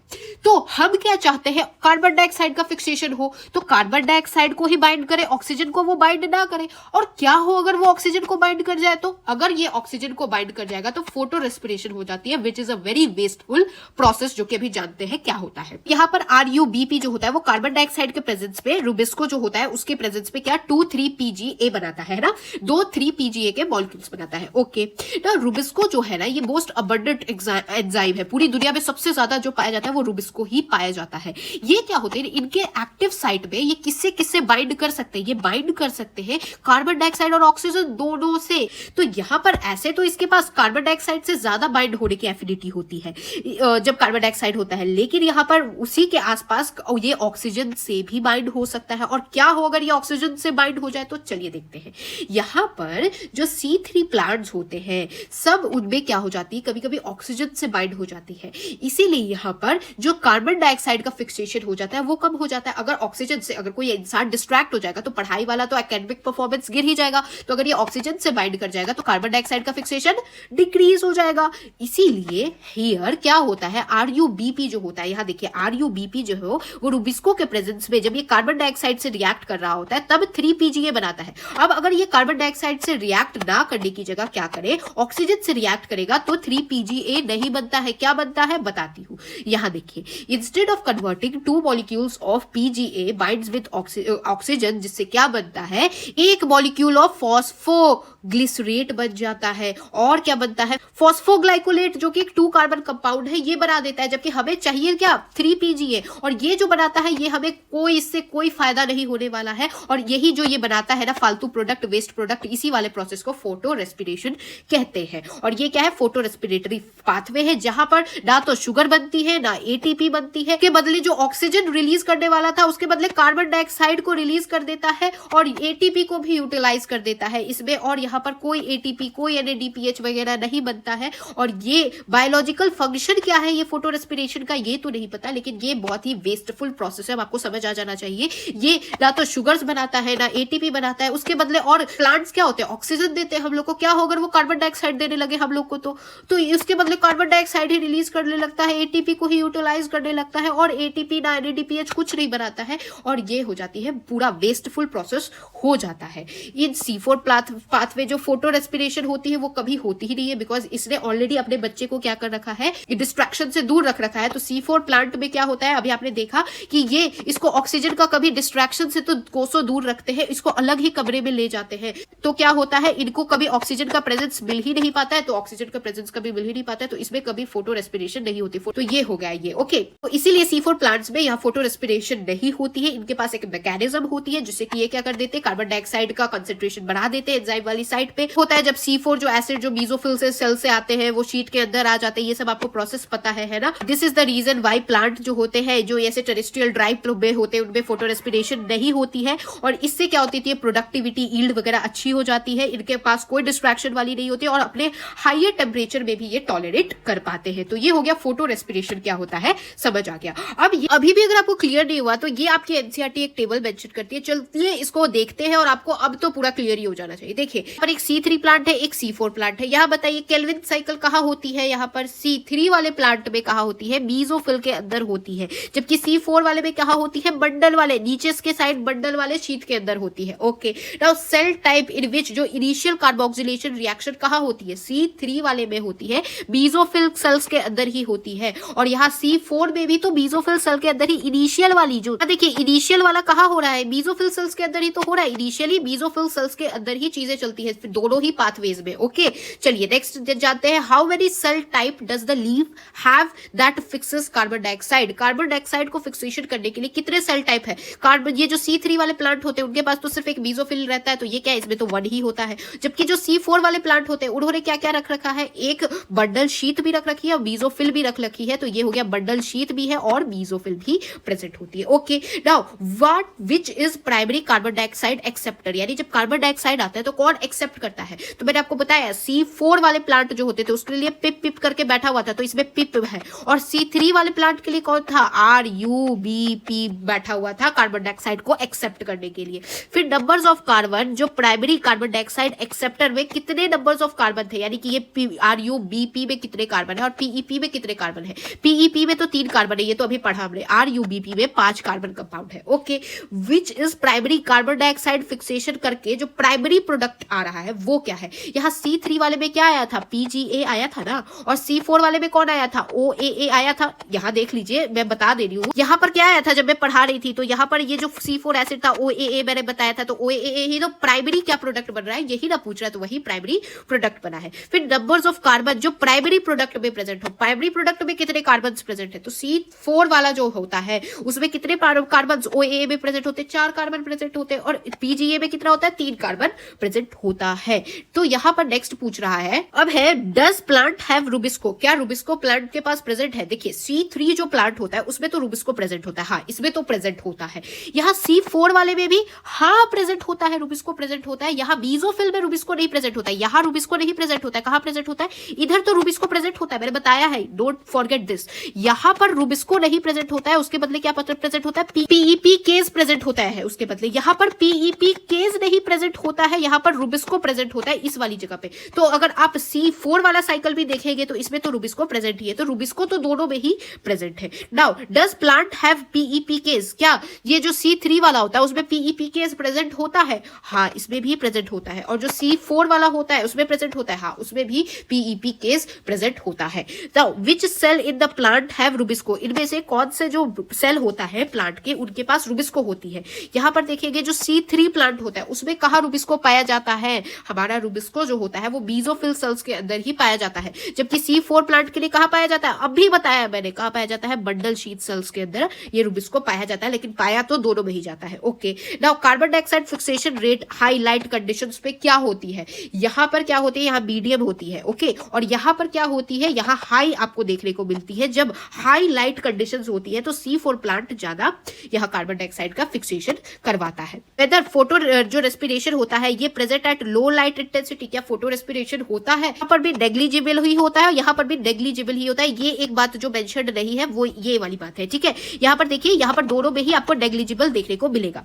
Whether photorespiration is present at high light intensity, जब हाई लाइट इंटेंसिटी होती है तो क्या फोटो रेस्पिरेशन होती है, तो इसमें तो सबसे ज्यादा फोटो रेस्पिरेशन हो जाती है, बिकॉज ये जो C3 वाला था इसने तो डिस्ट्रैक्शन हटाने के लिए कुछ नहीं किया था, तो इसमें फोटो रेस्पिरेशन हो जाती है, जबकि इसमें फोटो रेस्पिरेशन जो होती है C4 वाले में नेग्लिजिबल ही मानी जाती है। Whether photorespiration could present at low carbon dioxide concentration, जब लो कार्बन डाइऑक्साइड का कंसेंट्रेशन रहता है तो क्या फोटो रेस्पिरेशन होगा, तो C3 वाला साइकिल जो होता है उसमें क्या होता है, हाई होता है बहुत ज्यादा। मतलब अगर कार्बन डाइऑक्साइड नहीं है, पढ़ने का सामान नहीं है, तो बच्चा तो डिस्ट्रैक्ट हो ही जाएगा, तो यहाँ पर हाई है, और इसमें तो नेग्लिजिबल ही होगा, बिकॉज ये तो भाई सब चीजें इसने डिस्ट्रैक्शन हटा ही रखी है। तो C4 वाला में तो आपको फोटो रेस्पिरेशन में का कहीं भी कॉन्सेप्ट आ जाए नेग्लिजिबल ही देखने को मिलेगा। Whether photorespiration could be present at high वाले कार्बन डाइऑक्साइड कंसेंट्रेशन, जब कार्बन डाइऑक्साइड का कंसेंट्रेशन ज्यादा होगा तो यहाँ पर नेग्लिजिबल होगा और यहाँ पर भी नेग्लिजिबल होगा, बिकॉज जो रुबिस्को भी होता है ना वो कार्बन डाइऑक्साइड के साथ जल्दी बाइंड करता है rather than ऑक्सीजन। अगर कार्बन डाइऑक्साइड नहीं प्रेजेंट होगा तो रुबिस्को कार्बन ऑक्सीजन के साथ बाइंड करके फोटो रेस्पिरेशन करा लेगा, वो अलग बात है। लेकिन अगर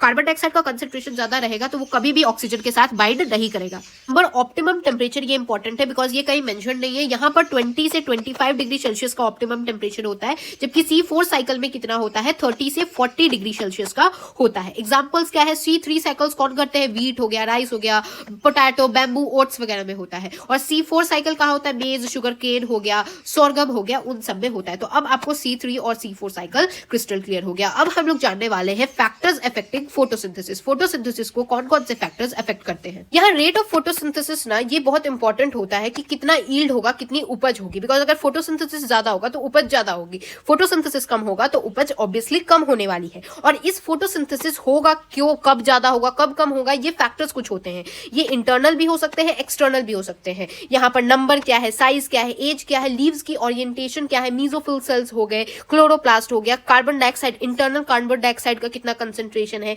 कितना अमाउंट ऑफ क्लोरोफिल प्रेजेंट है, ये सब डिपेंड करते हैं।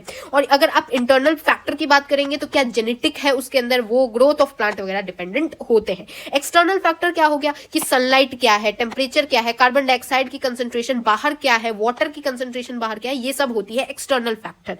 ओके, यहाँ पर एक और बात ये याद रखिएगा कि कार्बन डाइऑक्साइड का जो फिक्सेशन होता है ये भी एक फैक्टर होता है, जिससे कि हमें क्या लिमिट्स है, वो रेट वगैरह पता चलता है। अभी अभी हम जो पढ़ने जा रहे हैं वो क्या पढ़ेंगे हम लोग, कैसे कैसे लाइट वगैरह एक्सटर्नल फैक्टर के कारण फोटोसिंथेसिस इफेक्ट होता है। लेकिन उससे पहले यहाँ आपकी एनसीईआरटी मेंशन करती है ब्लैकमैन्स 1905 का लॉ ऑफ लिमिटिंग फैक्टर। इसमें बताया गया है कि अगर कोई chemical process, if a chemical process effect होता है मोर देन वन फैक्टर, यानी किसी एक केमिकल प्रोसेस को इफेक्ट करने के लिए बहुत सारे फैक्टर्स होते हैं, देन इसका जो रेट होता है वो कैसे डिटरमाइन होता है, वो डिटरमाइन होता है बाय द फैक्टर जिसका नियरेस्ट मिनिमल वैल्यू होती है ना, उस पे वो डिटर्मिनेंट हो जाता है। नहीं समझ आया, फिर से समझाती हूँ, ध्यान से सुनिए।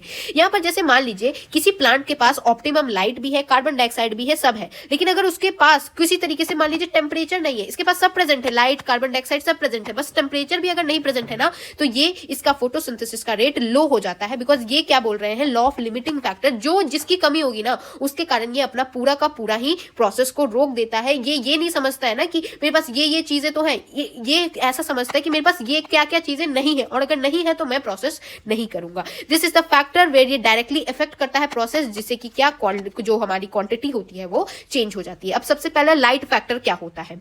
यहाँ लाइट की क्या क्वालिटी है, लाइट की कितनी इंटेंसिटी है, कितनी देर तक लाइट आ रही है, ये सब होता है। अगर आप लाइट को देखेंगे ना, लाइट इंटेंसिटी क्या है और कितनी फोटोसिंथेसिस को अगर आप ग्राफ पे प्लॉट करेंगे तो आपको एक लीनियर रिलेशनशिप देखने को मिलेगा। यहां पर देखिए जैसे जैसे लाइट की इंटेंसिटी बढ़ेगी वैसे वैसे फोटोसिंथेसिस बढ़ता जाएगा, बट एट सम पॉइंट यहाँ कुछ लिमिट होती है। उसके बाद आप कितना भी लाइट की इंटेंसिटी बढ़ा दे, उसके बाद फोटोसिंथेसिस नहीं बढ़ने वाला है। तो लीनियर आपको यहाँ रिलेशनशिप देखने को मिल रहा है जब लो आपको लाइट इंटेंसिटी है, जैसे जैसे बढ़ते। लेकिन अगर आप एकदम से हाई इंटेंसिटी कर देंगे तो हाई लाइट इंटेंसिटी पे ये रेट जो है ना वो और फर्दर इंक्रीज नहीं दिखाता है, ये लिमिट हो जाता है। और कितना बढ़ेगा भाई, एक समय के बाद लिमिट तो हो जाएगा ही जाएगा। तो आपके लिए एक इंटरेस्टिंग फैक्ट ये है कि ये सैचुरेशन कब होता है, ये सैचुरेशन तब होता है जब सनलाइट, फुल सनलाइट का जो 10% होता है ना, तब ये जब ये हो जाता है ना, उस समय पे ये सैचुरेट हो जाता है। एक्सेप्ट कुछ प्लांट्स जैसे कि हो गए शेड या डेंस फॉरेस्ट वाले होते हैं, जहां पर लाइट जो होती है ना वो लिमिटिंग फैक्टर बन जाती है। और इंक्रीज इन इंसिडेंट रे, अगर इंसिडेंट रे को आपने पॉइंट जितना देना चाहिए उससे कोई ज्यादा गुना बढ़ा लिया तो यहाँ क्लोरोफिल की भी ब्रेकडाउन होने लगती है और फोटोसिंथेसिस घटने लगती है। यानी कि अगर आपने ओवर एक्सप्लॉइट करने लगे, ज्यादा ही लाइट देने लगे, तो क्लोरोफिल बेचारा टूट जाता है और यहाँ पर फोटोसिंथेसिस भी डिक्रीज हो जाती है। नेक्स्ट आती है कार्बन डाइऑक्साइड की कंसेंट्रेशन क्या है। तो कार्बन डाइऑक्साइड भी ना एक मेजर लिमिटिंग फैक्टर हो जाता है फोटोसिंथेसिस के लिए। यहाँ क्या कंसेंट्रेशन है कार्बन डाइऑक्साइड की, यहाँ पर वेरी लो इन एटमॉस्फेयर मान लीजिए है। जैसे कि अगर आप देखेंगे कि हमारे एटमॉस्फेयर में कितना कार्बन डाइऑक्साइड प्रेजेंट है, सिर्फ 0 से 0.3 से 0.04% ही कार्बन डाइऑक्साइड प्रेजेंट है। अगर किसी तरीके से कार्बन डाइऑक्साइड की कंसेंट्रेशन 0.05% हो जाती है ना, तो ये यहाँ पर ये कार्बन डाइऑक्साइड का जो फिक्सेशन रेट होता है ये बढ़ जाता है, और इससे ज्यादा अगर बढ़ गया तो ये डैमेज कर देता है। ओके, तो जो C3 C4 साइकिल होता है ना, वो अलग अलग कार्बन डाइऑक्साइड की क्या कंसेंट्रेशन है डिफरेंट रिस्पॉन्ड करती है। लोअर लाइट इंटेंसिटी पे हाई अगर C2 कार्बन डाइऑक्साइड की कंसेंट्रेशन रहती है तो ना तो C3 वाले ना C4 वाले को फर्क पड़ता है, लेकिन हाई लाइट की जब इंटेंसिटी होती है तो C3 और C4 जो प्लांट होते हैं ना, उनमें इंक्रीज रेट ऑफ फोटोसिंथेसिस देखने को मिलता है। तो हाई लाइट इंटेंसिटी पे जब भी कार्बन डाइऑक्साइड की जब कंसेंट्रेशन जो होती है वो बढ़ जाती है तो उस समय पे फोटोसिंथेसिस ज्यादा देखने को मिलता है। जो C4 जो प्लांट होते हैं वो कब सैचुरेट हो जाते हैं, वो सैचुरेट हो जाते हैं जब 360 हो जाता है ना, तब सैचुरेट हो जाते हैं। वही जो C3 वाले प्लांट्स होते हैं वो कब होते हैं, 450 वाले में सैचुरेट हो जाते हैं। इसीलिए अवेलेबिलिटी कितनी है कार्बन डाइऑक्साइड की, ये भी लिमिटिंग फैक्टर बन जाता है कि कितना होगा यहाँ फोटोसिंथेसिस। ओके, जैसे जो ग्रीन हाउस क्रॉप्स होते हैं जैसे टोमेटो हो गए, बेल पेपर वगैरह हो गया, ये सब क्या होते हैं, इनको ग्रो करने दिया जाता है कार्बन डाइऑक्साइड एनरिच एटमॉस्फेयर में, जिससे कि यील्ड बढ़ती जाती है। तो ग्रीन हाउस क्रॉप इसी चीज को करने के लिए किया गया था। अब टेम्परेचर की बात करते हैं। तो जो डार्क रिएक्शंस होते हैं ये क्या होते हैं, एंजाइमेटिक होते हैं, तो इनमें टेम्परेचर एक इंपॉर्टेंट रोल प्ले करता है। यहाँ लाइट रिएक्शन भी होते हैं, वो भी टेम्परेचर सेंसिटिव होते हैं, लेकिन ये कम एक्सटेंट तक इनको फर्क नहीं पड़ता है उतना। जो C4 प्लांट्स होते हैं वो रिस्पॉन्ड करते हैं हायर टेम्परेचर पे और हायर रेट ऑफ फोटोसिंथेसिस को शो करते हैं। वही जो C3 प्लांट होते हैं वो मच लोअर टेम्परेचर पे ऑप्टिमम होते हैं। या टेम्परेचर ऑप्टिमम जो फोटोसिंथेसिस के लिए होती है वो डिफरेंट प्लांट्स के लिए क्या होगी, ये उनके हैबिटेट पे भी डिपेंडेंट करता है, वो किस तरीके से खुद को अडेप्ट कर चुके हैं। जो ट्रॉपिकल प्लांट्स होते हैं उनमें हाई टेम्परेचर में होती है, और वही जो प्लांट टेम्परेट वगैरह में होते हैं वो अलग खुद को अडेप्ट करके रखते हैं। नेक्स्ट आते हैं वाटर पे। वाटर क्या है, वाटर आपका लास्ट पार्ट है, जहां पर वाटर एक ऐसा रिएक्टेंट है जहां पर लाइट रिएक्शन में जरूरी होता है। ये वन ऑफ द रिएक्टेंट होता है लाइट रिएक्शन में, और द इफेक्ट क्या होता है ये भी एक इंपॉर्टेंट फैक्टर बन जाता है प्लांट के लिए, रादर देन डायरेक्टली या फोटोसिंथेसिस पे। वाटर स्ट्रेस से क्या होता है, स्टोमेटा क्लोज हो जाता है, हेंस क्या हो जाती है, कार्बन डाइऑक्साइड की अवेलेबिलिटी घट जाती है। उसके साथ साथ वाटर स्ट्रेस और क्या कर देते हैं, लीव्स को विल्ट कर देते हैं, इसीलिए सरफेस एरिया घट जाता है, जिससे मेटाबॉलिक जो एक्टिविटीज होती है वो भी घट जाती है। तो by this I have completed your chapter NCERT line by line. I hope you guys understood. तो meet you guys in the next video. तब तक के लिए thanks for watching and don't forget to like, share and subscribe to my channel. जय हिंद। अभी दीदी पढ़ाई में लगे अब सब इजी